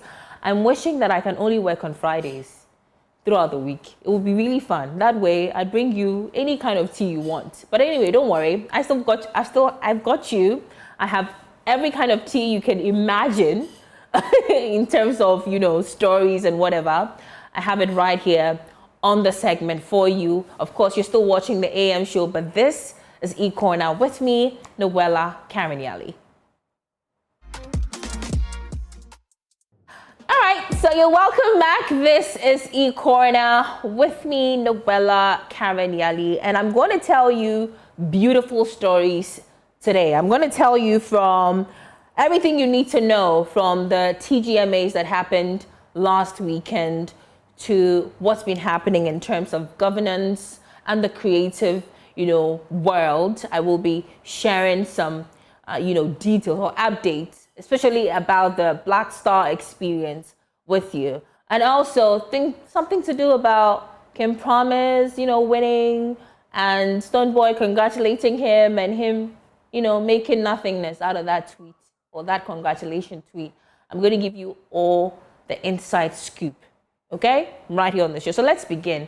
And let's start with that beautiful, performances or show, should I say event that happened over the weekend. I'm talking about the Telecel Ghana Music Awards, which is like the nation's flagship music award ceremony. All right, it spotlights a lot of your favorites, gives them the opportunity to perform, and then award them, based on the year under review. They're awarded or recognized or celebrated for the hard work they put into their craft. So that happened last week at the conference center, the Grand Arena at the conference center. It saw performances from Molly, who we spoke to. We actually spoke to Molly on the day, was it on the day or a day before? I think a day before the event. You remember last week? So yeah, Molly had a beautiful performance. It was very subtle, very her. If you know her, if you followed any of her performances, you would know that performance was so her. We also had a performance from Kim Promise. Beautiful performance. Personally, I think that performance was like a beautiful upgrade of what he gave us last year, 2024. His performance during that show, I didn't like it. I'm sure you didn't like it as well. The water thing, it was one big, big messy performance, if I have to be very blunt. But that's my opinion. And of course, I'd share it. So yeah, it was an upgrade of his performance from last year. I loved every bit of his performance. Another performance that I absolutely loved was Stoneboy's performance. It was classy. It carried a message. It carried a lot of experience as well. After so many years in the game, obviously being the protege of a musician like Samini, it only made sense that he would pay particular attention to his performances, which is something he's been doing. Every now and then he gives up performances, and it's like one good performance to another, from one good one to another. So yeah, I also enjoyed that. I enjoyed the tribute to the Asomafo. Goodness, it was so nostalgic, beautiful performance. There was another performance that I loved. I'm missing the name, but you'd have to pardon me. But yeah, enough of the performances. Let's get to the awards. And I don't want to, detail everybody that won an award that night. That is on my Joe Online. So yeah, you can get all that information there. But I particularly want us to talk about the Artist of the Year category. And it was quite a controversial nomination list, if you ask me. It had the likes of Kim Promise in there, Stoneboy, Sarkodie, Team Eternity, Kim Paluta. I know Joe Metal was there as well. And really, as much as these number of people were on that list, there were three individuals that, building up to that evening, a lot of talk were about them, or they made sure to make good cases for why people should vote for them. And those were Stoneboy, Kim Promise, and King Paluta. King Paluta, somewhere in the middle, he lost the battle. He decided to, you know what, it's okay. I'm tired. And he let it go. But on the night, obviously, it was between Stoneboy and King Promise. And a lot of people thought that it was finally King Promise's time. I mean, this was going to be the fourth time he had been nominated for Artist of the Year. There was a particular year he was nominated 8 times. He had 8 nominations, went home with nothing. And so a lot of people believe that, look, the boy has worked. He's put in the work. He has shown passion. He's shown how bad he wants this. And so it's only fair that last year, for instance, in 2024, he was nominated and he went neck and neck with Stoneboy. He almost won. A lot of people thought he was going to win last year. He didn't. Stoneboy won over him. Went home a sour loser. That's what I saw. I mean, that's my opinion. I'm not saying that's what it is. But per what I saw, I felt like, he really wanted it, but he didn't get it. So a lot of people thought that, he was nominated last year, didn't get it, even though he put in the work. This time, he has to get it. And I guess they did a lot of voting, which was very important, a lot of top-of-mind awareness, got a PR person to, have conversations. They led conversations on radio, on TV. It was exciting to see, if you ask me. Really exciting. It was the first time I was seeing artists being very concerned, very passionate about wanting to win a particular, award. And it was nice. I hope it continues. And so on the night, he won. It was a very dramatic build-up, if you ask me. Very dramatic. He would come on stage, win in other categories, say that, I'm going to be back. I'm going to be back. And, every now and then he says it. He goes, he comes back. And then he says it again. I'm going to be back. Stoneboy came, I think, for one of his award. In his speeches, he talked about people giving respect to people who respect is due. Something to do about, some people disrespecting him. Charlie, won't get into that. Bottom line is, Artist of the Year for 2025 for TGMA is King Promise. And here, is a wonderful acceptance speech he read to all of us. Happy Mother's Day to my 5-star! When I was coming here, you guys know I've been here a couple of times and I've gone home, you know? So I didn't write a speech. And then Kilby's told me in the car, I have a feeling, so write a speech. So I wrote a little something on my phone because I didn't want to mess up over here, okay? So just listen to me, okay? First of all, I want to say praises to the Almighty God. Praises to Jesus Christ. I want to say thank you to one man who changed my life. Kill Beats and Legacy Life Entertainment right here on my right. I want to say thank you to my well-able team. Quaps, Funks, Erasmus, Gourmet, Gemma, Endo. God bless you guys. I want to say shouts to Curtis, Skanky, and all my brothers who stay with me every time and make sure I'm good. I want to say thank you to my parents and my siblings. This is my mother right here, guys. Happy Mother's Day. Happy Mother's Day to my mother. I'm so honored and proud that on a day like this, I get to spend it with my family. Mommy, thank you for believing in me. You never stopped me when I started making music and I was still in school. And today, look at us, we're here today. I want to say a big thank you to Dance God Lloyd and his team. A big thank you to my dad who's here as well. A big thank you to 5K and Sony Music. And the last one, a big thank you to the best fans in the world. Listen, if any young person is watching me right now who has a dream, use me as an example of resilience. My first year when I broke out on the scene, I had 7 nominations and I left with 0. While some people laughed, I just worked harder because I believe in God's timing. Today, I am the chosen one. Thank you so much. God bless you. Thank you, Charterhouse. Thank you, everybody. Have a good night. It's Ghana to the world. I want to tell you guys one thing. As you guys have chosen me to represent you guys, I want to tell you without failure, I promise you, it's Ghana to the world and I'm going to go. God bless you so much. Have a good night, Ghana.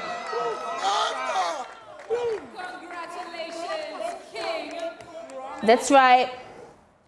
We're the chosen people. I'm the chosen one too here. Yeah, and as you guys have chosen me to bring you E-Corner every Friday, is on. You hear me? Is on. So that was a beautiful speech by King Promise, accepting his Artist of the Year award. Very touching, very sweet, it resonates. It resonates with a lot of people that understand what resilience is, what perseverance is. And so, yeah, congratulations to him. But the drama didn't end there. So, you know, obviously, after every award ceremony, there's the post-award interviews, conversations, reactions. And so, you know, it was actually very, very mature of Stonebwoy to have congratulated King Promise, and he did. I was so happy. I mean, a lot of people had a problem with the way he worded the congratulations. So there you have it. He says, "Congratulations, I am King Promise, on your win and on your debut entry into the League of Artist of the Year winners." That's the AOTY. You're welcome. And a lot of people were like, hold up. I mean, come on. You could have ended at, congratulations, King Promise, on your win and your debut. I mean, no, congratulations, King Promise, on your win, and just leave it there. Did you have to say that, your debut entry into the League of Artists? People say, this is not what I am saying. Obviously, if this is my opinion, trust and believe, I will tell you this is my opinion, okay? Because I really don't fear anything like that. People say that tweet was very condescending, you know, and honestly, I can't agree or disagree because I really don't know the state of mind Stonebwoy was in before he tweeted that. I don't know that for sure, so I can't agree or disagree. But yeah, people think that you're welcome to the League of Artists of the Year winners. You're welcome. It's like, who made you the official welcomer to welcome anybody into the Artist of the Year League? That's what people are saying, all right? But hey, at the end of the day, he congratulated the young man, as he rightfully should. I mean, Kim Promise is literally taken over from him because he won the 2024 Artist of the Year. And so he was passing on that baton, for lack of a better description, to a younger colleague. And so for me, I want to focus on the fact that he congratulated the young man. And that's it. And so this week, you know, Kim Promise on his thank you tour, or thank you interviews, came by the Hit Studios. We had a beautiful conversation with him. He had a conversation with Dorian Avio and DJ Slim on Daybreak Hits. And they said, oh, yeah, congratulations. But yeah, Stonebwoy, you know, congratulated you. Did you see it? And have you responded? Have you called him up? What's up? Listen. These are, you should Google what PDFs are. Okay. Yeah, it's like, and then also first made the Balenciaga by Sanan Krofok. I know you know, but now everybody's they know that's it. Yeah. I might be the fufa about Mongosia. Come on, Sopa. Bro. Yeah. Stonebwoy has congratulated you. Have you seen it? I've been told of it. Make her read them. I have actually been told of it. Have you responded? I know payment called Twitter, sir. I think it was early in the morning yesterday. Was yesterday? Yeah, congratulations, I'm Kim Promise, on your win and on your. You know, I was waiting for this. I told. Into the league. I told Gomez. I was like, bro, I feel like you're gonna ask me this question about. Oh yeah. You know it's gonna pop up. In fact, early this morning, I told them we should wait for you to come so we can ask you. I don't think it's a big deal, you know. I really don't think it's a big deal. To respond? It's not about even responding, but because I have responded to a few. You know what I mean? Like the ones I saw when I went on the app, I responded to. Yeah, I mean, he congratulated me, but it's not a big deal. I mean, yeah, I have responded to a few congratulatory tweets, but Stonebwoy's own wasn't that big of a deal for me to respond to. Very cocky, very haughty, very petty. Hey, I rhymed though. I'm a good, you know, bar writer. You should come and talk to me. So yeah, in my opinion, that was very petty. And I'll tell you why it's petty. But I understand why he would also do that. Because last year when Stonebwoy won Artist of the Year awards, Kim Promise, and listen, last year was dramatic. Director, wait, before you even put up, last year was dramatic. If I tell you, it was dramatic. I don't want to get into the details, but it was dramatic. And so for me, I did not expect Kim Promise to actually congratulate Stonebwoy. And then he did. And a lot of people thought, oh, wow, that's actually nice. That's actually very nice of him. Because if you think about how the whole PR around who should win Artist of the Year went, Stonebwoy was upset. A lot of people were insulting him. People were trying to make it look like paying Toto. Then I only Kolane Kon. If you're not a Ghanaian, I'm sorry. But basically, what I'm trying to say is they were like, oh, you're too old for this. Like, you're in the same nomination group with youngies. Leave this thing for the youngies, man. You're old. Go for your leagues, man. What are you doing in this youngies, nomination list, man? And he wasn't having any of that. He was very upset. Long story short, Kim Promise congratulates him, and then he did not respond to the tweet on Twitter. And so he came to Hits FM, the same Hits FM, the same Daybreak Hits. And we said, okay, Onukpa, we can be here, we can incongratulatable. Okay, Mini. Your guy has congratulated you. What says you? Watch. Congratulated you afterwards. Yeah. Have you seen it? I saw it. Did you respond? No, I didn't respond. Why? No, I didn't think to respond. I just saw it. There's so many people have not responded to congratulatory messages. So I think it's in that basket, believe me. And there's nothing attached to that at all. It's nice to congratulate people when, they win. When you feel like, I'm not that petty. It doesn't have, truly speaking. Agbena. Stonebwoy won, Kim Promise won. We're done. Let's move on. Next story. I'm going to talk about the Black Star experience. Okay? And for those of you who do not know what the Black Star experience, well, a lot of people speculated that it's actually the NDC's answer to the year of return, okay? But I don't think that's what it is, because they say that the Black Star, and let me read this verbatim. It says the Black Star experience is the government's flagship culture, arts and tourism brand to make Ghana a preferred tourism destination. It is in fulfillment of President Mahama's campaign promise to launch the initiative as part of the 120-day social contract with Ghanaians. So yeah, despite whatever you think, the Black Star experience is distinctively different from the year of return. Anyway, so they launched it weeks ago, and I don't know, it looks like the education around the whole program. It was a beautiful launch, by the way. It had the president in attendance. Nasi performed. You're watching that on your screens.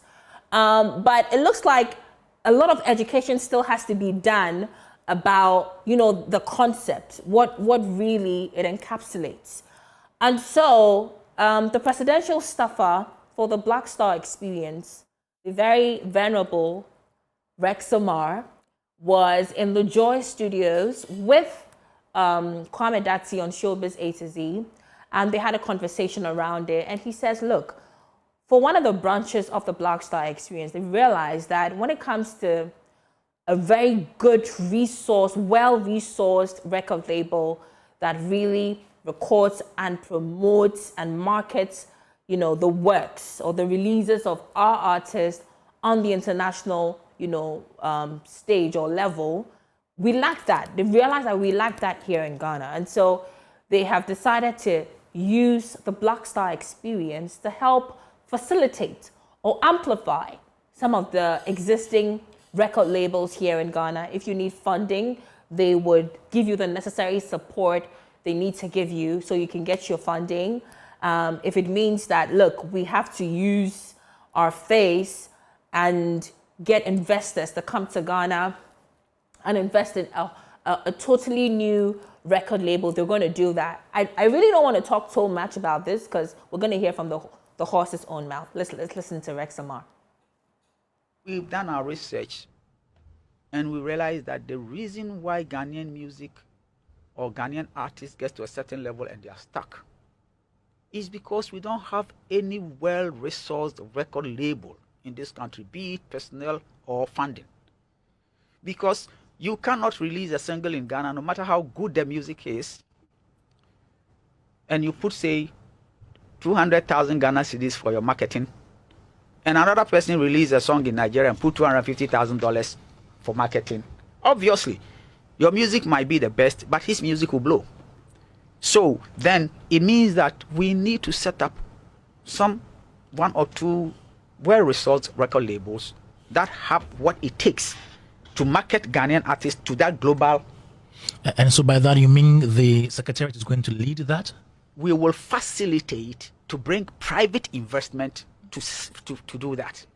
Okay. You get what I mean? Mm-hmm. Yeah, because if you say government, everything that belongs to government belongs to everybody. Good. So at the end of the day, that is why people come and say, oh, loan, you give loans to people, and to them, but Uncle Rex, but there are already existing, quote unquote, record labels who need certain push. Amplify. Exactly. Amplify. So use the word amplify. That's what we insist in. So for example, if we know a record label that is in existence, yeah, they've done the work, we know their work. We know that what they lack is the funding. Yeah. I will not bring a funding and give to somebody who doesn't know anything. Mm-hmm. We will give that money to that record label and make sure that they use the money to do what they're supposed to do for us to achieve that result. Good. All right, so you heard from the presidential staffer of the Black Star experience, Rex Amar there. People are asking, Charlie, we need the money. Government, you have money. Why don't you give us, source us with money? Why must you facilitate? Facilitate. And no, that's what the people are saying. Okay, so I think more education should be done on particularly this branch of the experience and other branches as well. It really needs to sink down, you know, so that we can help. We can all help support the initiative. But hey, that's it for our show for today as well. It's been nice. It's been an experience. I've been coughing, but you didn't get it, right? Yeah. Things I do to show how much I love you. You have no idea.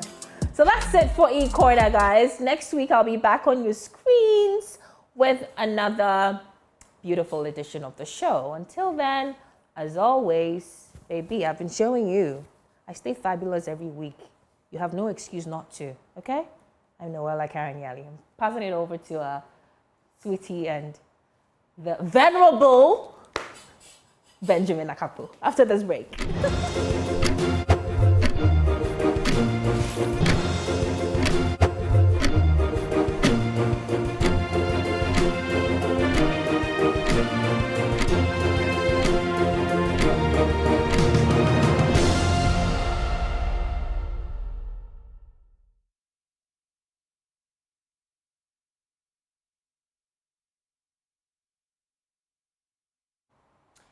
It's your show, it's our show, it's the AM show. And after Noella serves it hot and spicy, I love the thing she was doing with her hair there. And Rex who?